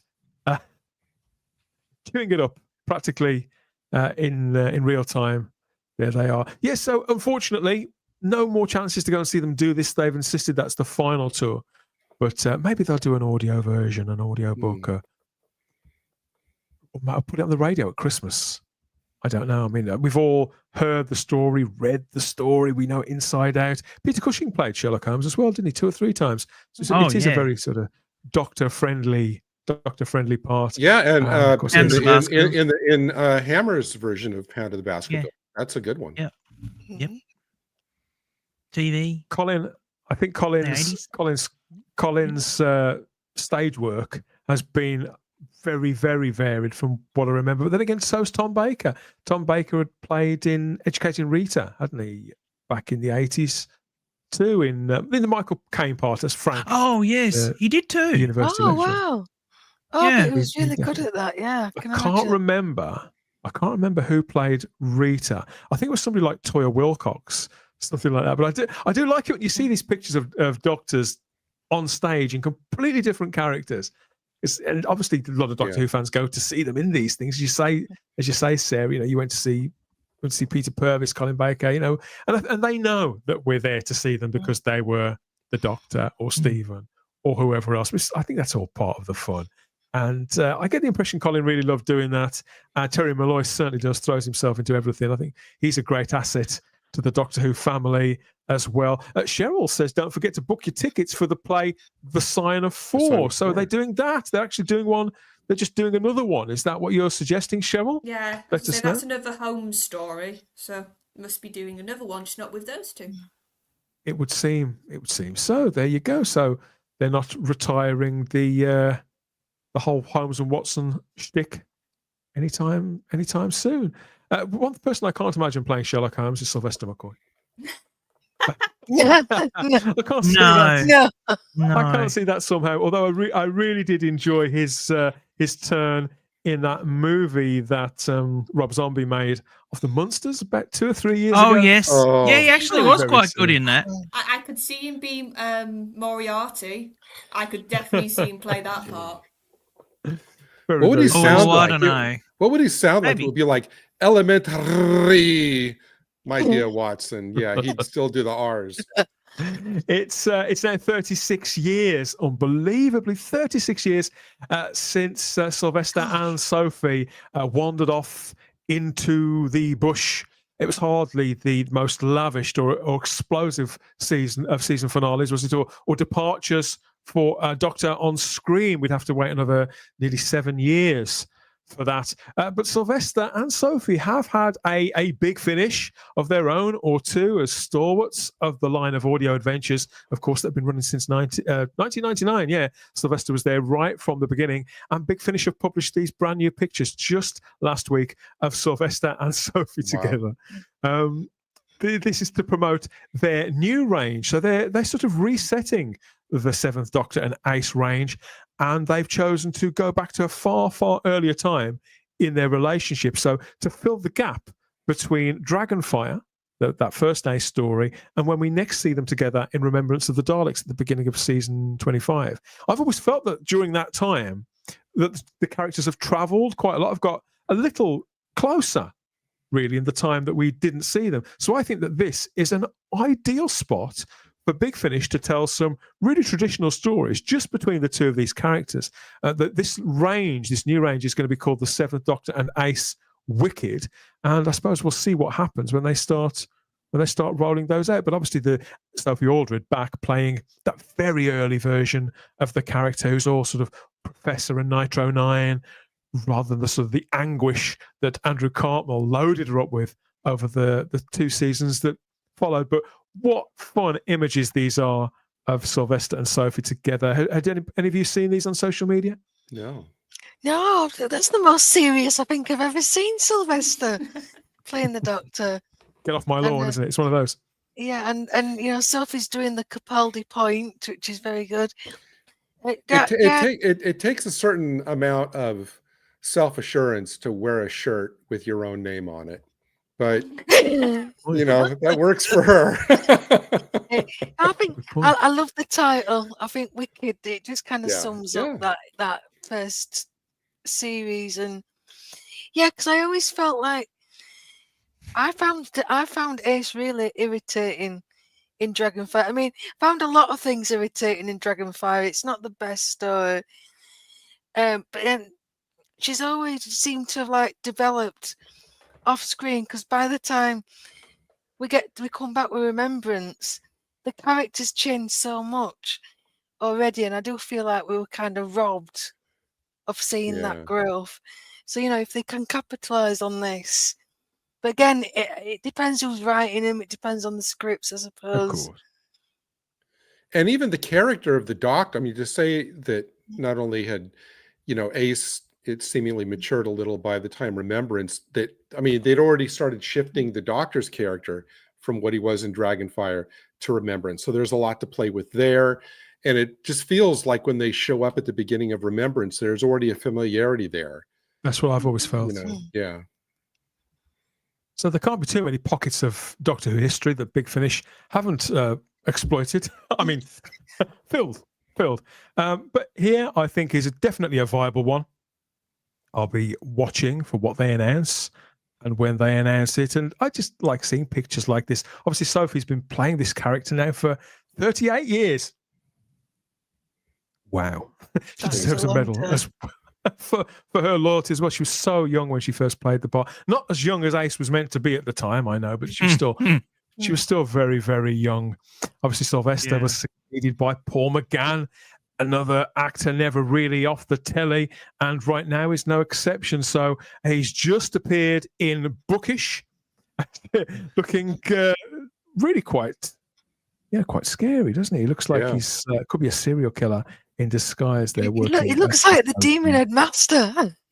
You remember that? I don't know if I trust him. Yeah, but this obviously is the new series from Mark Gatiss, which is very much his. I think if they won't let you play Doctor Who, some of these actors are getting to the point where they say, "Well, I'll just invent my own then." And this is a prime example.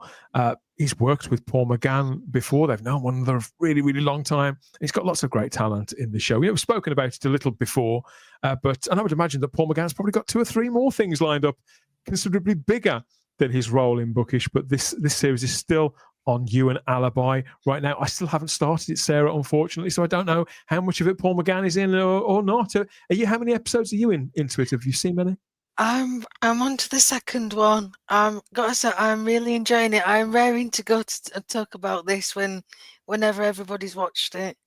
Good stuff. We'll have to sort something out on that, definitely, because it's got a lot of Doctor Who fans talking, and I think that over the next couple of years, maybe we might have to get used to getting our fix of Doctor Who, sort of where we can in Doctor Who by other names, Charlotte. You know, I mean, apparently they're already doing there was a story I saw this week. They said they're already doing the script reads to film season 2 of this. Yeah, I think that was part of the agreements to make 2. That way they can sell it onto other platforms or networks internationally. Yeah, because you need so many episodes, don't you?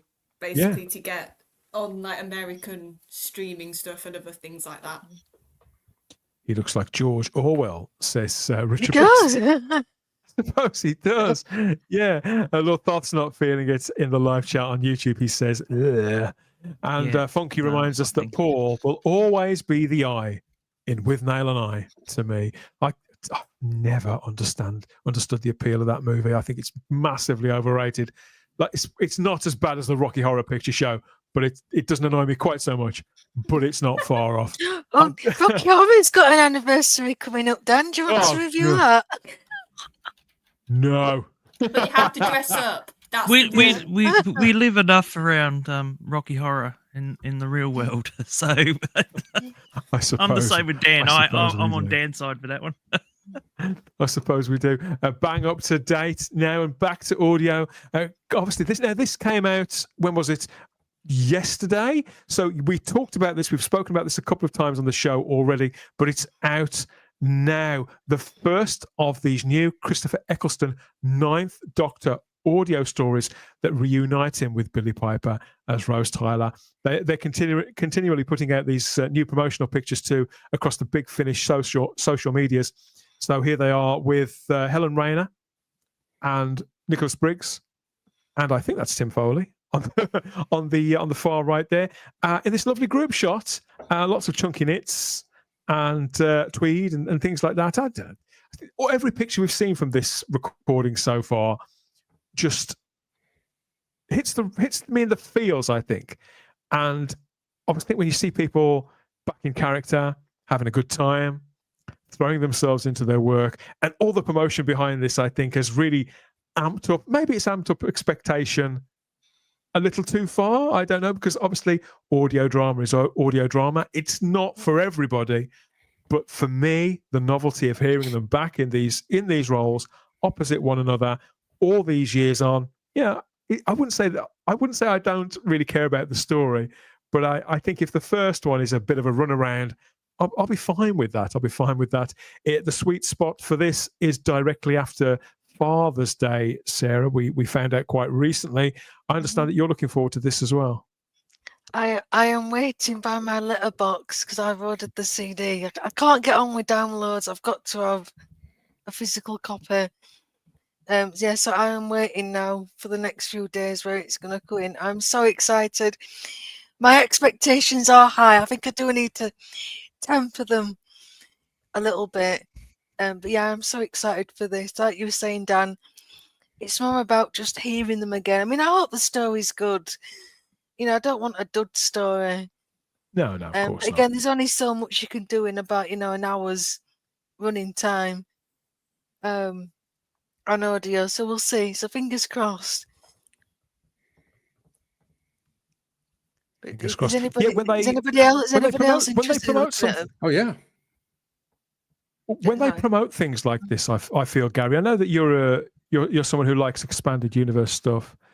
It's important that they market it and they push it and they shout about it, because obviously the appeal of this kind of material, just like the comic books, just like the novels, is to a minority of people.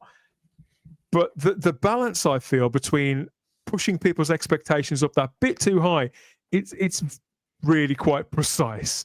And so I do try to approach with caution. Just think, okay, what do I know I'm going to get out of this, no matter what? No, I mean, I totally get that, especially, if you've listened to some Big Finish audios that, maybe weren't as good as others. But I mean, there's no denying that this is an event. and something that people have wanted for many years. It's coming out at exactly the right time because people are desperate for good Doctor Who. I love this picture. I love this picture because I think it's genius to have them being able to like see each other as they're reading the lines. So I think that's like so good because then they can bounce off each other instead of just staring at the script. They can actually see each other and how they're playing it. But no, this is an event. I hadn't decided yet between download and physical media, but I mean, I may go Sarah's route and subscribe to it because no, this is a long time coming, and I think it's, I actually think it'll be great. I think the writers and the producers of this know that everybody is waiting for this, and I have a feeling they probably went like the extra mile to make sure that this series would be, a cut above. Yeah, Certainly I think hope so. Probably a lot of the fan base don't usually listen to Big Finish. That sort of this era was their starting point. Is going to probably be the first time they try audio, is my feeling with this. So I agree with Gary. I would be very surprised if they didn't really take care with the writing, how they're characterized, and the actors. Because I think, like you sort of said, the story needs to be good, but if you don't have the dynamic of Rose and Nine, if you don't have that feeling authentic, I think that's the thing people are going to sort of get disappointed about. And that's also what I love about that picture you shown. Like, I can picture Eccleston in that leather coat doing that position with the arms crossed. Because that's how he was, like the physical aspects of his Doctor. And He's tapped back into that character. Yeah, I can picture Rose being like sort of giving a bit of lip, doing what Billy's doing. So yeah, I hope for quite a lot of it they recorded it like that. Yeah. Because I think to get interactions to be natural, you need somebody to play off. I've seen lots of actors who have done voiceover work say when they can have whoever is in the scene with them, it really helps. Because as humans, we look for interactions off other people. We play off other people. It's what we hardwired to do. Whereas if you just stood there looking at words, you can't get that as good. So I'm hoping they did a lot of them in a room together. Yeah. Because that was probably that's going to get that chemistry the best possible way. And that's what they need. Richard Brooks has high hopes for the stories. It was a great story, not just to cash in on Eccleston coming back. I mean, Eccleston's been back a few years doing this, but putting him together. And Billy's recorded plenty with other Doctors and her own sort of spin-off series and one-offs and things like that. So they've been quite creative with the Rose character, but it had got to a point where not bringing them together seemed ridiculous. It's what everybody wanted. It seemed like the logical step, and it's amazing that it's taken so long. So the first one is Snare by Tim Foley. They've released a trailer and artwork for the follow-up, The Last Days of the Powell Estate. That's written by Timothy X Attack. That sounds like a Pokemon. Somebody out of Pop Demon Hunters or something. So this is out in 2 months' time, and another fantastic cover. This time, Camille Kaduri into reprising her role as Jackie Tyler, and there seems to be sort of smoke and flames cascading across the Powell estate again there. So there's one coming every 2 months, possibly for the next 2 years, I think. I can't remember how many they've recorded in advance. I think it's a full 12. So get on board with these if you sort of invest in them. I suppose the idea is that if people like them and get into the habit, then they will record some more. I think that's what we all hope. Just these two characters back together. They can do other things with each of them. They don't always have to be together, but I really do think that to really reconnect with why the series took off in 2005 in particular, this is the dream team. And I've seen more, not just hype, I've seen more appetite for this Big Finish release than I have for any in years. Yeah, this is this is where the magic happens. That's what happened all them years ago. And it was their chemistry together that made it what it was. So if they've recaptured that, yeah, it should be brilliant. And yeah, again, this is the right time. We needed this. Personally, I needed this. I've been wanting this for so long. I'm so happy. And yeah. Close your eyes, Sarah, and you're back at college, and you're in your back at college in your punky fish. I'm looking and at Funky Fish and it still fits. And looking forward to Saturday and all that jazz. David Mullen wishes they'd use the correct logo. Now, I don't know if they still do this or if they confine it to certain ranges, but they do have reversible covers and things with the other logos on sometimes. And Funky says, it's interesting how Big Finish are returning to an early era with a companion for both Sylvester and Chris's Doctors. Yeah, I hadn't thought of that. But realistically, they've sort of filled the lore, the timelines up with so many creations of their own, which we wanted them to do, but in some senses it's oversaturated the entire Whoniverse to the point where a bit of a reset was perhaps needed. Yeah, I think their own sort of canon has become so tangled and so many years worth of multiple ranges to know who's this character, why are they in this story. Whereas here, like I said, you don't need to listen to anything else. You can just pick up these and go. And I think maybe this is a sign that they've realised they need to just simplify when it comes to where they're picking the stories now. They can't just keep this River Song for the 50th time is meeting a doctor again. Like, we need different stuff. The appeal of the Eccleston era, I mean, you could say that we've never really got over the fact that the era is so short. But for anybody who does want to exploit it, at least the component parts, there's only 4 or 5 of them and a very sort of precise length of time.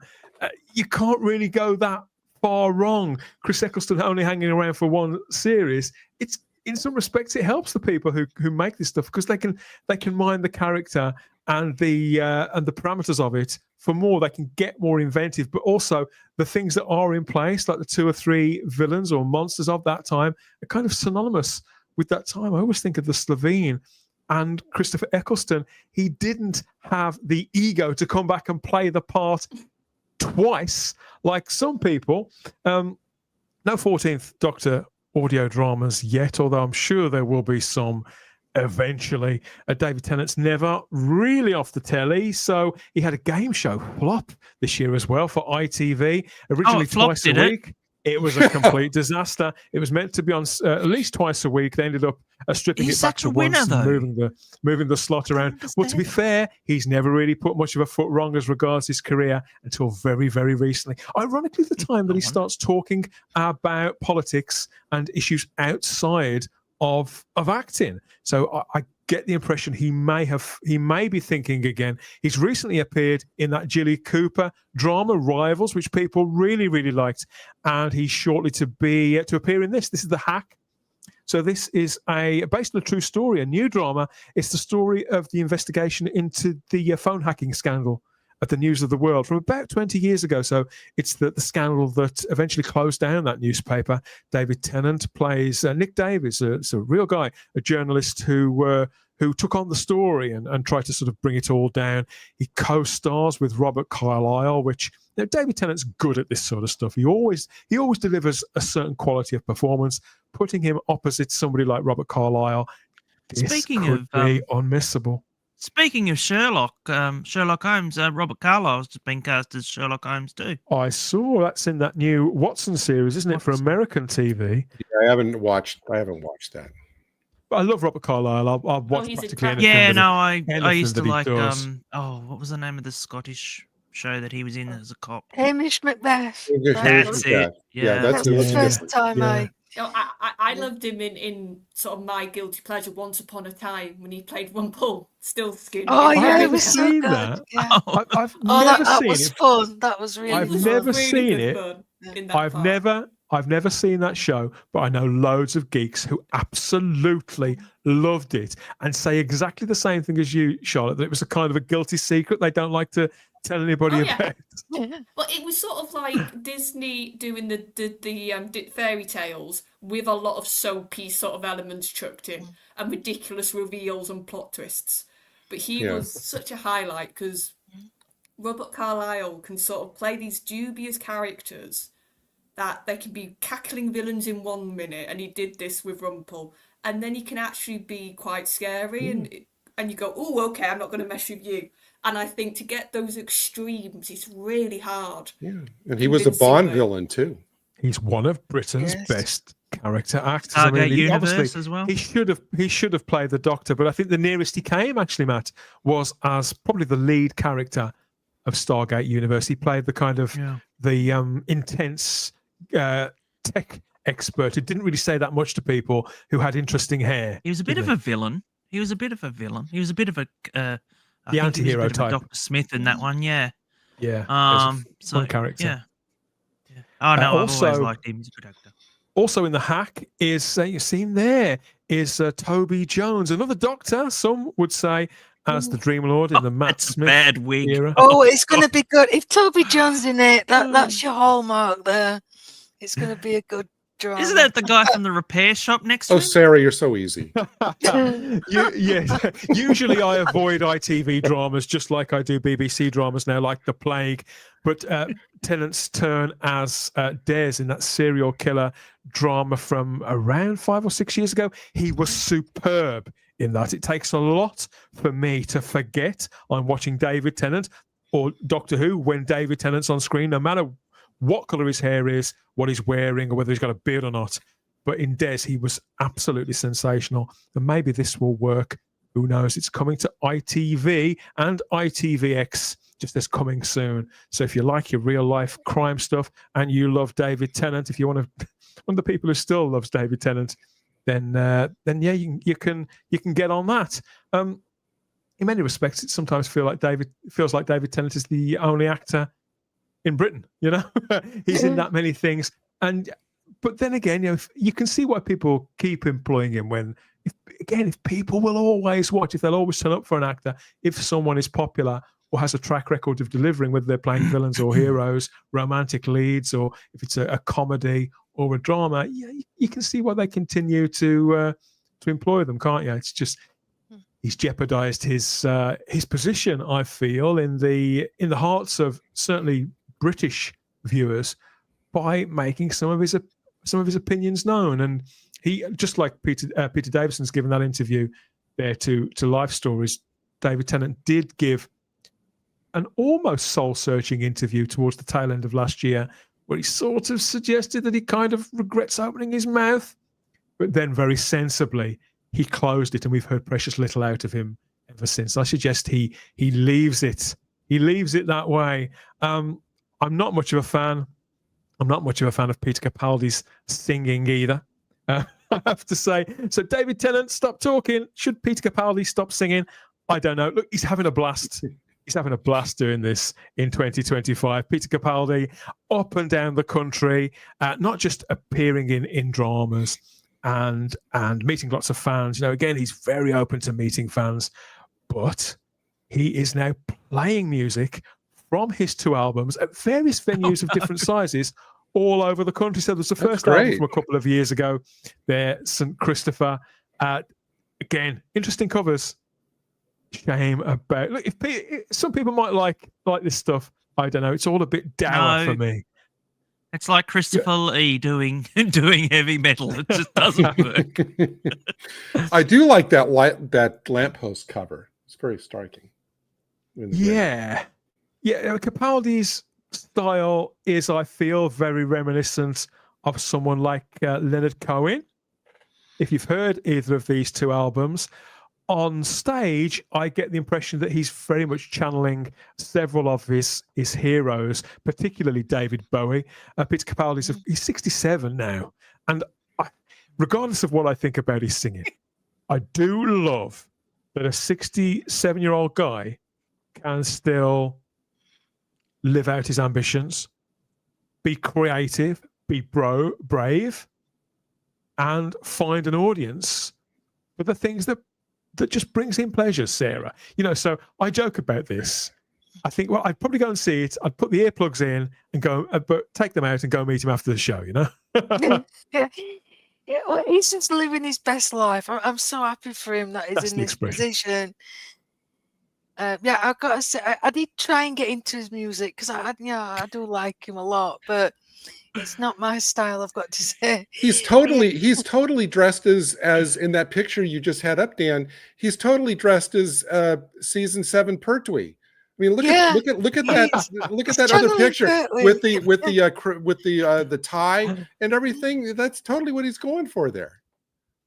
I love that his band is made up of far younger people, all in their Adidas gear, and Peter Capaldi still giving it the hand gestures there that we're so used to, Charlotte.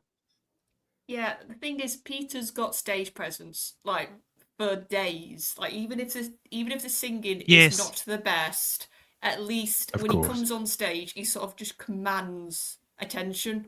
He did that with the Doctor. He didn't even have to say lines. He could just go into a scene, and you would just be absolutely hooked.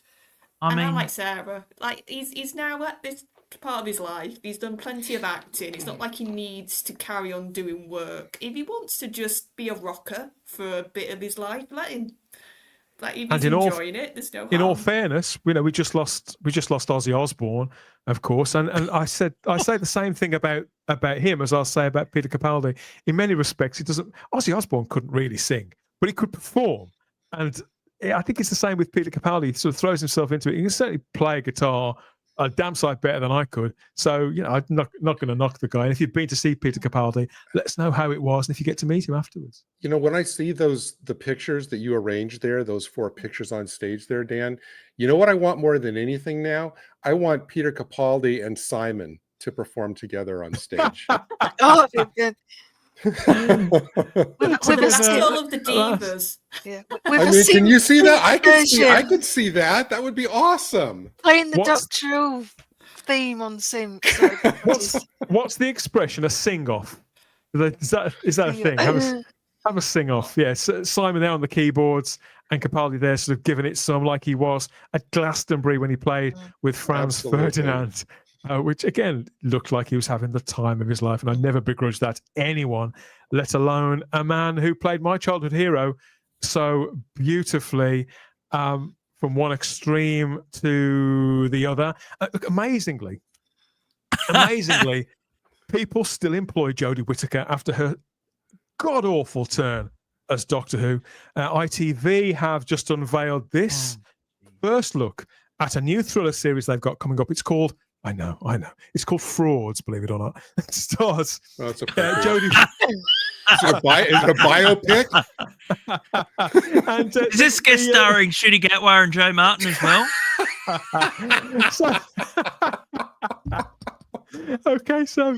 Oh god, it's a kind of Thelma and Louise setup here that stars Jodie Whittaker alongside Saran Jones. Jodie Whittaker almost hot again. What happened there? So here they are striding around, doing whatever's going to happen in this. So it's all been filmed in Spain, and it does look like a kind of typical feminist heist drama, load of old bullshit. They're hiding out, they're wearing men's shirts, getting all sweaty. There could be a moment where they are they not going to kiss. It's going to be one of those. Things, isn't it? Is Brad Pitt in it? Looks I'm like not she's interested. being hunted by Doctor Who fans. I'd be surprised. Look, I'm amazed that Jodie Whittaker can get any work after destroying Doctor Who. Saran Jones, I'm surprised to see her in this. Doctor Who is sort of a footnote in her career, really. She's been in the Whoniverse twice, once in the Sarah Jane Adventures, and then as what was the character called? Idris, was it? Idris? Yeah, Idris. In The Doctor's Wife. They're all the way back in 2011, I think it was, wasn't it? It's a long time ago now, and her career has just gone on from strength to strength ever since. What she's doing with Jodie Whittaker at this precise time, I'm not entirely sure. Frauds is coming to ITV1 and ITVX later this year. Charlotte, I'm not going to be setting the time aside for this one. Does that surprise you? Not at all, and neither me, even though I like Saran. I do. She's one of those actresses that I usually have a look at what she's doing if she pops up, because she's a very good actress. But I think it's sort of like we've said, it's certain leads in the show afterwards carry on getting lead parts, and you can see that's why they were the lead in Doctor Who. Jodie, I've noticed, has gone back to ensemble pieces, very much like what Ncuti's doing now. That she's not being the front name on dramas. It's there's a couple of other actors, and then there's Jodie. And I think that, to be honest, that's where she's probably going to be a lot more successful, because we said at the time, she clearly was, she might have been an all right companion, she might have been okay in that role, she was never Doctor material, because I don't think she has the presence to sort of be that central point of something. So I'm not surprised Nobody, that... apart from the handful of Thasmin fans or whatever it was called, will be watching this for Jodie Whittaker. They'll be watching it for Saran Jones. Yeah, I like feel, said, Charlotte. that's the ticket name that they've got Saran for this. I think they probably got her first, and my guess is Jodie got second for a reason. But I do have to go. So lovely being on with you guys. You have to shoot off and... Bye, Charlotte. yeah, See you it's lovely to be soon. on with you. Take care, love. See And you your new soon. hair. Happy new hair. Yeah. Have a great weekend. Take your hair with you. Good night, Charlotte. Good night. Yeah, catching up with Show that off. all the Doctors, the classic and the new on this edition of Type 40 Live. Where have they been? What are they doing? Audio work, stage work, drama, comedy, interviews. I think that considering that Doctor Who has this sort of long lineage of stars, of leading men in particular, the fact that so many of them are still such a presence really is something to be proud of, and each doing really quite idiosyncratic things. Obviously, a couple of them are getting up there in age, particularly Tom, but a couple of the other guys as well. And yet, we love to see them, we love to hear them.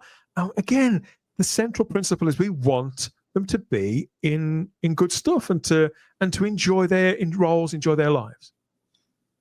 Yeah, we're loyal fans.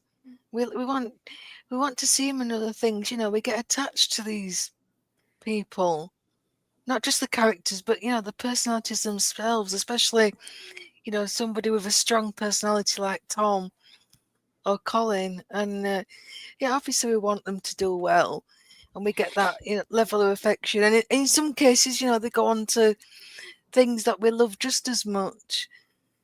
So it's nice to see it. It's nice to have them, still around and being able to, still be on TV. And but this is the thing, when they were cast because they were really great actors. So there's like a, pedigree for your, Doctor actor until recent years anyway. And I think that's why they still get the work. Jess says, I will stick with Bergerac. Yeah, Bergerac does look good. They've just announced the guest cast for that. Doctor Who connections there. No real Doctor Who names that I'm aware of in the cast, but obviously it's written and showrun by Toby Whithouse. I don't think it counts as cozy crime either, Gary. Apparently, it's quite a dark show what they've done to Bergerac. So I will have to try and get that. I haven't seen the new one. I mean, I saw a bit of the other one because I was interested in the actor who went on to play in Midsummers. But the other one, the original, was more of like a private detective thing rather than very much so. Than like a whodunit. It wasn't really like a whodunit. It was more kind of like almost kind of like a Rockford Files type of thing. I hope we won't be having any more female misogyny. Says Jess. You mean misandry? That's what she means. Yeah, if you mean here on the panel or on frauds, there with Jodie. We'll have the female misogyny after Sarah leaves. Yeah, okay. Stick with traditional misogyny. We can't do that while she's here. No, I'm sorry to say, frauds looks like. I mean, obviously you shouldn't prejudge, but it looks like the kind of show. But yeah, it's going to be girl bossing all the way. Yeah. Okay. Yes. So that's what they're all doing.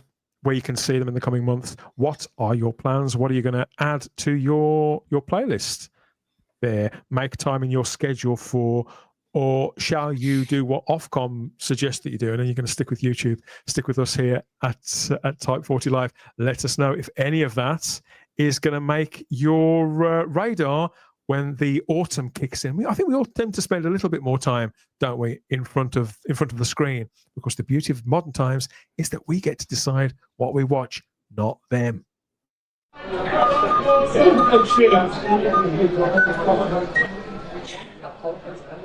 You're watching Type 40. Stupid tune anyway.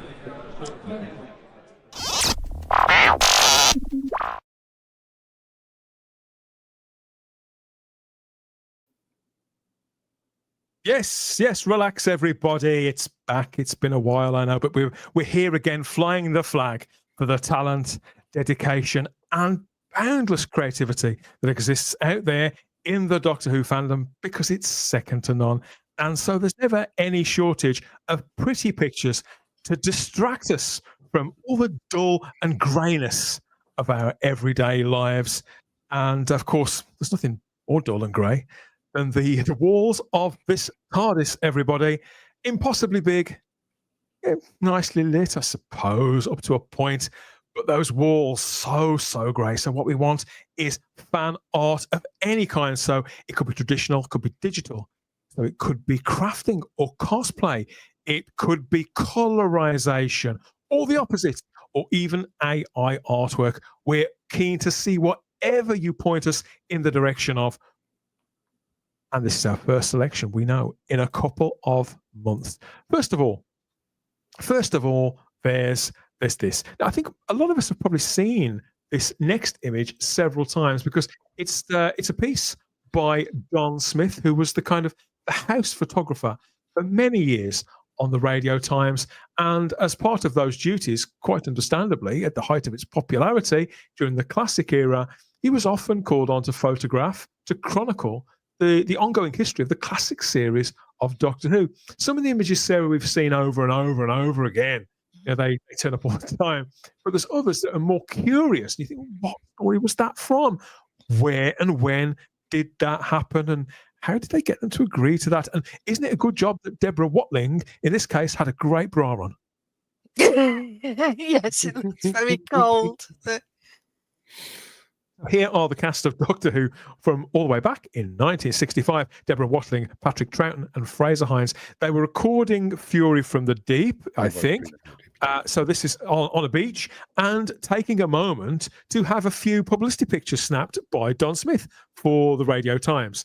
I'd not seen this one at all until about 18 months ago. I was looking at the expression on Patrick Troughton's face. It's like, I'm going to go arse over head at any time, he's saying.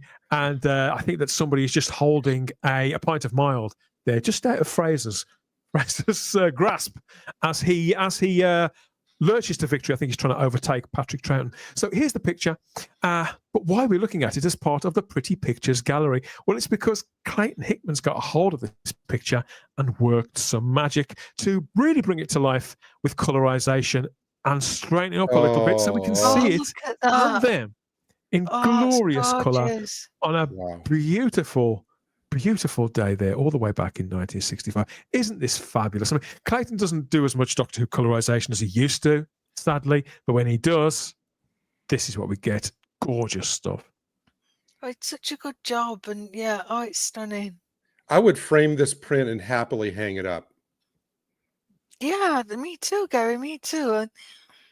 And I love how the colour, it's not too much. I mean, when you think of colorization, I always go back to, the monstrosity of, the Daleks and Barbara's awful pink.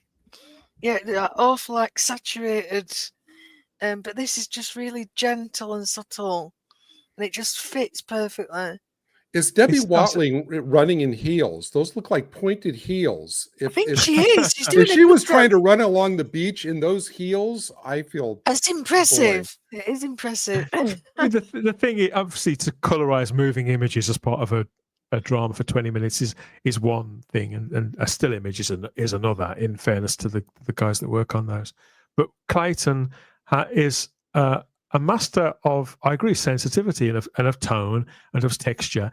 And the thing that I note about this, not only that he straightened it up, which is great for us, we don't have to squint quite so much, but we can also see that Troughton appears to be in mid-flight, whereas and that wasn't apparent, I think, in the black and white version because of the angle that it was at, and obviously being in black and white. And he's positively at sail, isn't he? Yeah. Here's why Clayton Hickman, if you really have to, when he does these, you really kind of look at around, you have to look around the whole picture to really kind of note what I think is the genius of his artistry. You have that shadow on the sand in the foreground. Behind them, you have the kind of different colored sand, the white sand. But look over to Fraser Hines's left. Look at the sunlight on the water there. That's just amazing that he would have that kind of detail and I was textures. I'm surprised. Vicky has knickers. He's actually painted the knickers. If you see, there's a white line. Yeah, we weren't looking at the knickers, though, Matt. Well, it just goes to show where your priorities are, Gary. Well, should have zoomed in. Not Matt. Not that that's not a good observation. I'm just saying that is being. Well, Clayton Hickman is the gentleman that we needed to preserving Victoria's modesty. Should have put a garter belt on her. The right man at the right time with a specific skill set to pull off this sort of stuff. Well, not pull off the knickers, pull off the colorization. That picture. You said that, not me. Charlotte, come back. That picture is amazing, says Farsight. This is the best bit. And Patrick Troughton fans obviously going to love this, particularly Patrick Troughton's Doctor is long since not the Forgotten Doctor anymore. There's lots of fans of this era and this man's characterization. Could I double check? Is this Fury from the Deep? Because I wonder if Fury from the Deep, Patrick, the Doctor was wearing that little kind of hat. Could this be from Enemy of the World? In all fairness, I've forgotten which story. No, I'm not saying you're wrong. I'm wondering if it might be from Enemy of the World because they were on the beach there. Possible. As I say, it's possible. Okay, well, it's possible I've misspoke. No. I'm not saying that. I'm just, who knows? But this is great. Is Debbie in midair also? Says Crimpling de Blue. I think she might be. Oh, yeah, that's a bit odd, isn't it? It's just a bit odd. So you can't quite make that out because maybe they were jumping. Maybe they were doing a bit of a jump thing. Yeah. All three of them look like they are. He's the only one really that's grounded themselves. Patrick Fraser and Deborah. Impressive, says John Duncan Shaw. PV.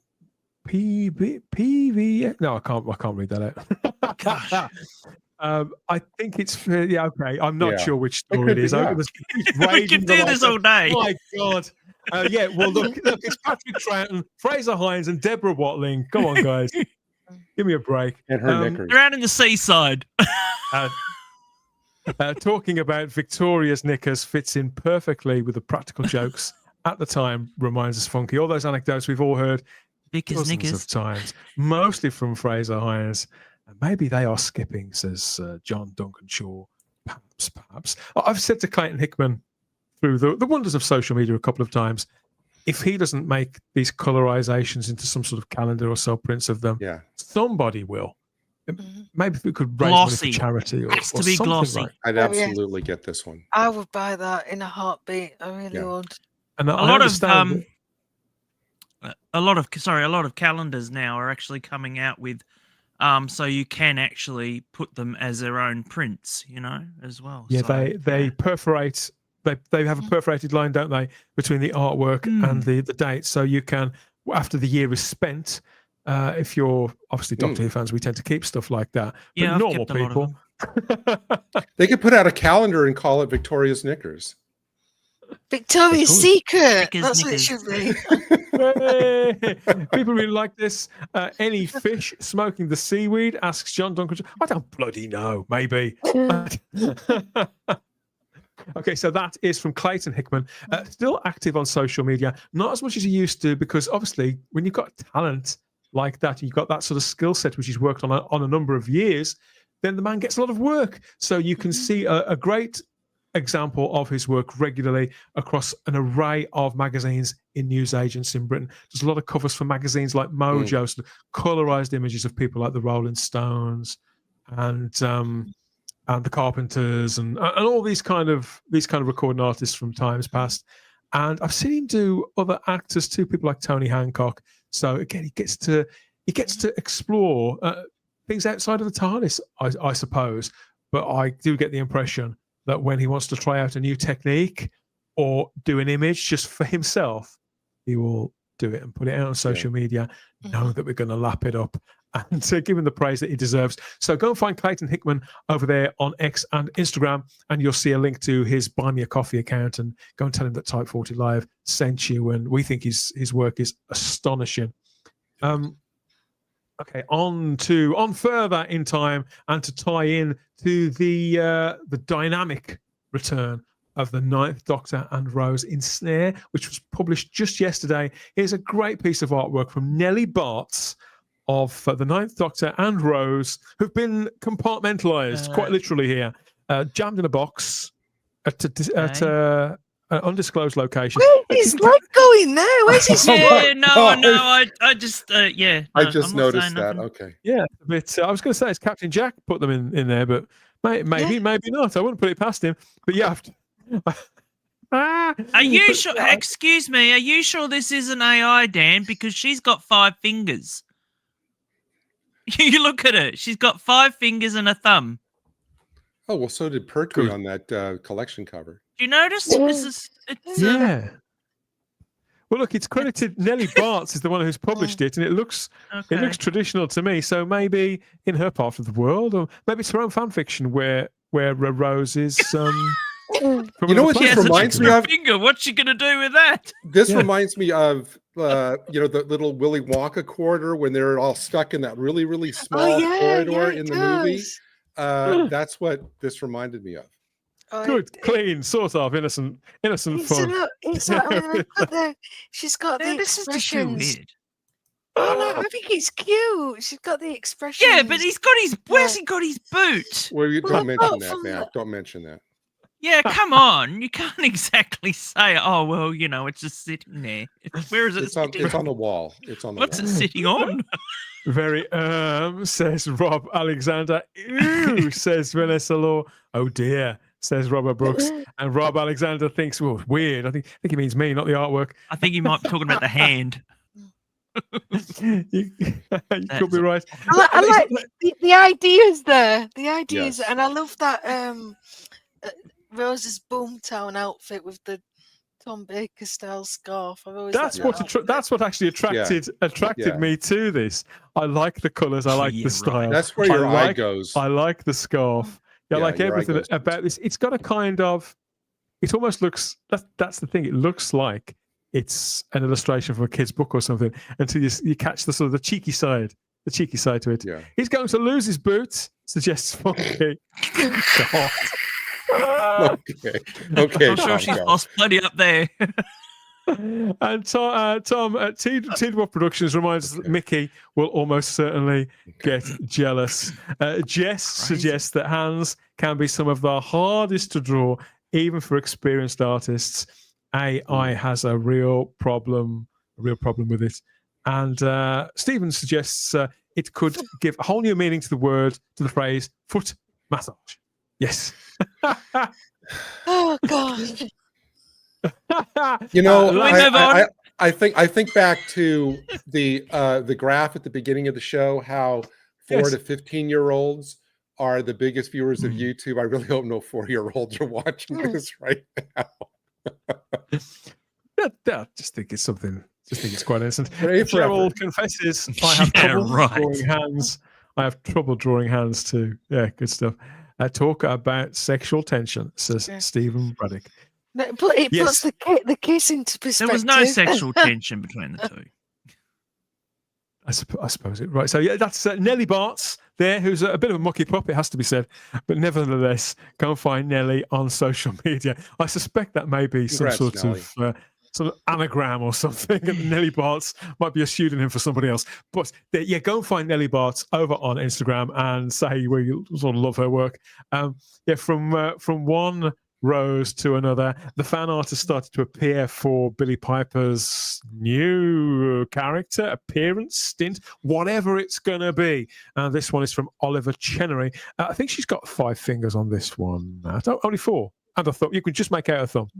So yeah, all digits are as we wish, but of course she is in that the final of Ncuti Gatwa's many silly outfits in this picture, introducing Billie Piper, obviously recapturing the caption that was featured at the end of the reality war that we were all still smarting about several weeks later. But there's several bits of fan art that have turned up already, and this one from Oliver, who's, you know, he's great at the digital artwork. I thought this was the most evocative of the ones I've seen so far.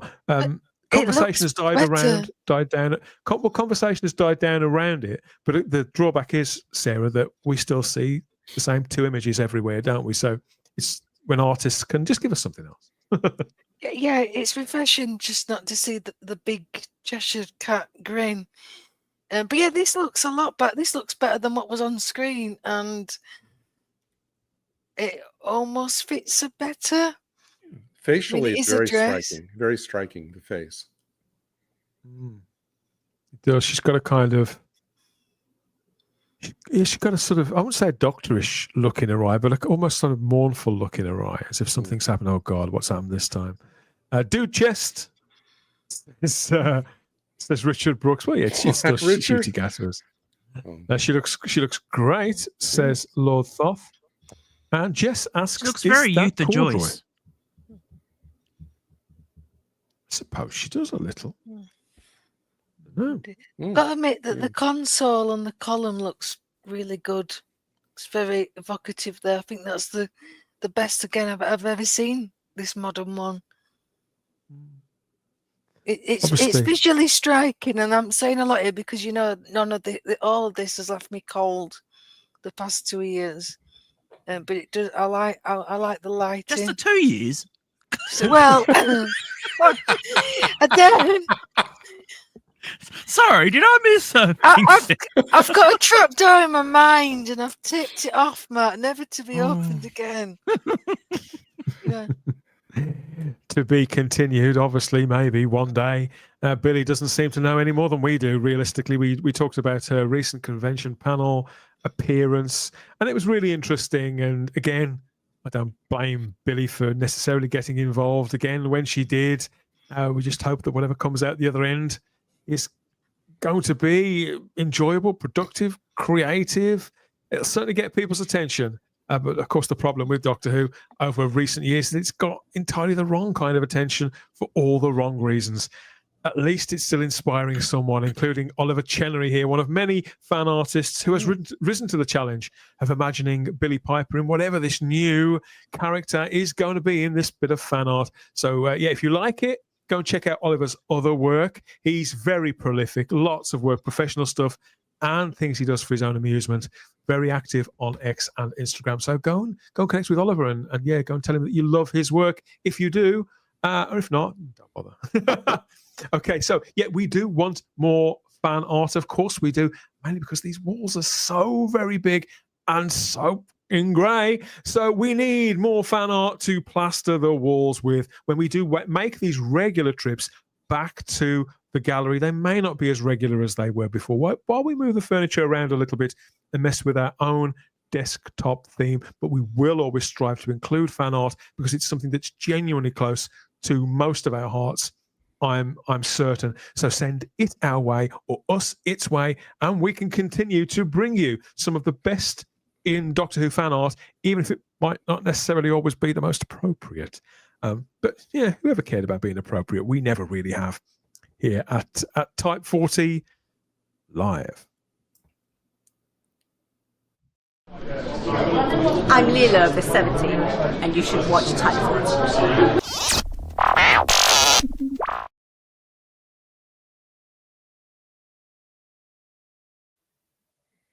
Okay, that's it. You've had your lot, but if you do want some more, come and say hello at the usual places, Instagram and X at Type 40 Doctor Who. Those are our social media accounts. Or you can join us on Facebook in the Type 40 Facebook group. Share your own artwork over there or the work of people that you like. Join in with the conversations, the arguments, the nostalgia, the banter, and any breaking news, hopefully, as it happens. They're going to tell us something sooner or later, haven't they? Even if it's just the bloody release date of that next Blu-ray set, news will be coming sooner rather than later.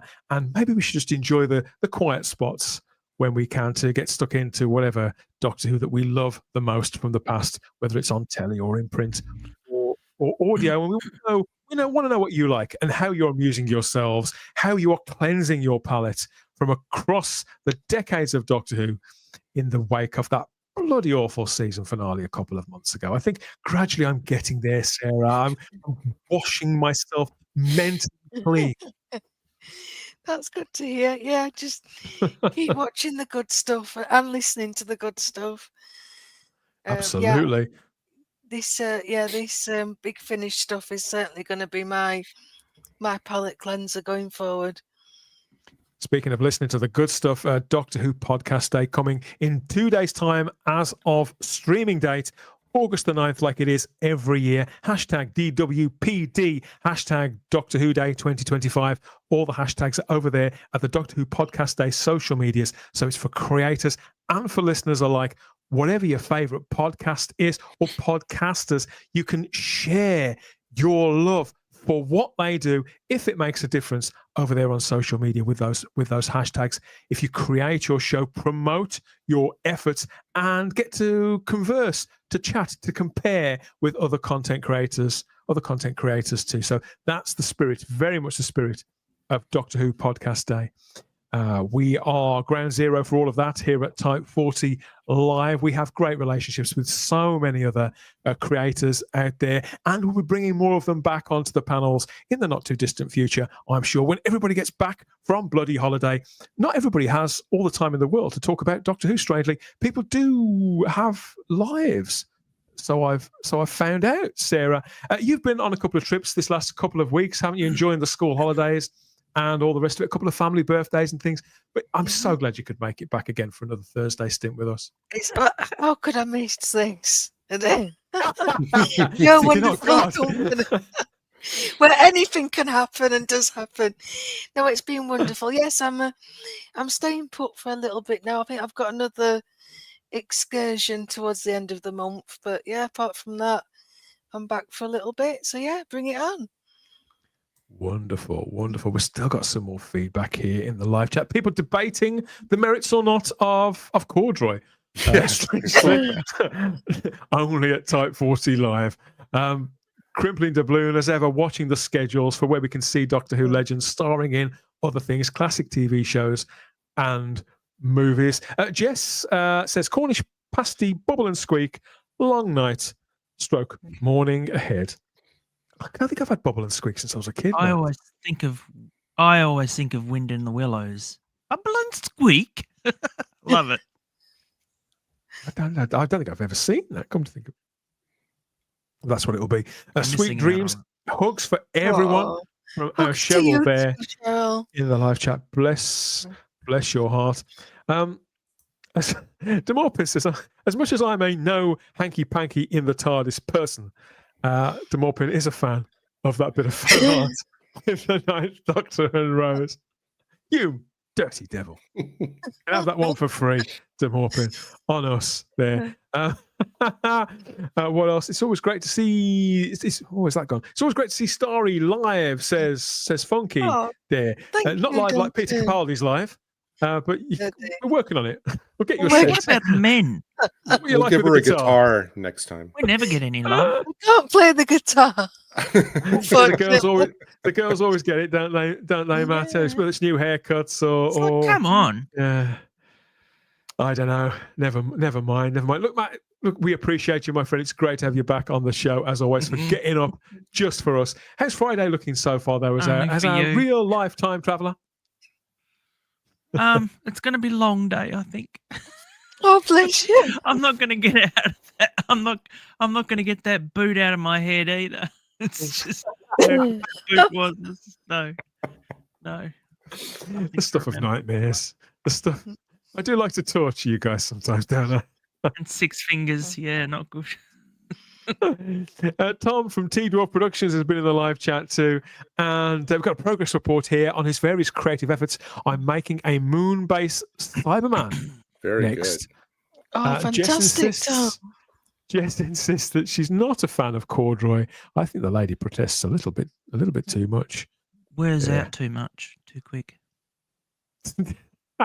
I'm not even touching that comment. Oh God! Look, we'll have to all Corduroy next week. Dear When me. was the last time you wore corduroy, Sarah? Not on my knickers, I can tell you that. Oh, more coming up, of course, next week. Our blend of news, views, nostalgia, banter, discussions of blue jokes and revolting fan art. Only at Type 40 Live, everybody. I hope you have a great weekend, as always. Gary, great to catch up with you. We'll doubtless find more things to talk about over at the Spacebook Live. That's We our always show do. covering all of geeky pop culture outside of the TARDIS. So come and check us out over there. But yeah, we're sort of excited about things that may or may not be happening outside of the Whoniverse with other franchises. So who knows? Who knows? But that's where we'll chew over some of that, I think, while we're waiting for the new autumn and a few new seasons of things, won't we go? But in the meantime, thanks for coming on again and being my game for a rumble and roll through the incarnations of the Doctor and a catch up with some of the actors and people who I suppose loosely call them actors who've led the show over the 60-odd years. You know, I mean, and like I said, pick your favorite classic Doctor and just kind of go down that path for a while, like investigate other things they did. It's still kind of keeping you connected to Doctor Who, but there's a lot that all of these great actors have done, you know, when they weren't in the TARDIS. So, and they're all out there for us to watch. So that should keep everybody busy for a while. Absolutely. Wise words. I can't follow that, so I'm not going to. Other than to say thank you for all those great comments on YouTube, Rumble, Facebook, and X. As always, I think we've had a good time. We'll help one another through this time of great uncertainty. Everyone here on the panels, all of you guys in the live chat, thank you so much for the comments, particularly our moderators, Lord Thoth, Vanessa Law, Garbage, and everyone else who's got a wrench and jumps into the trench every time to help us through to the other side. The weekend is in sight. Back for more next week, Mondays and Thursdays from 8 p.m. here at Type 40 Live, where we always have the time. If you have the space, have a great weekend. Speak to you soon. Bye-bye, everybody. Bye-bye. Bye. Bye-bye, Duggan.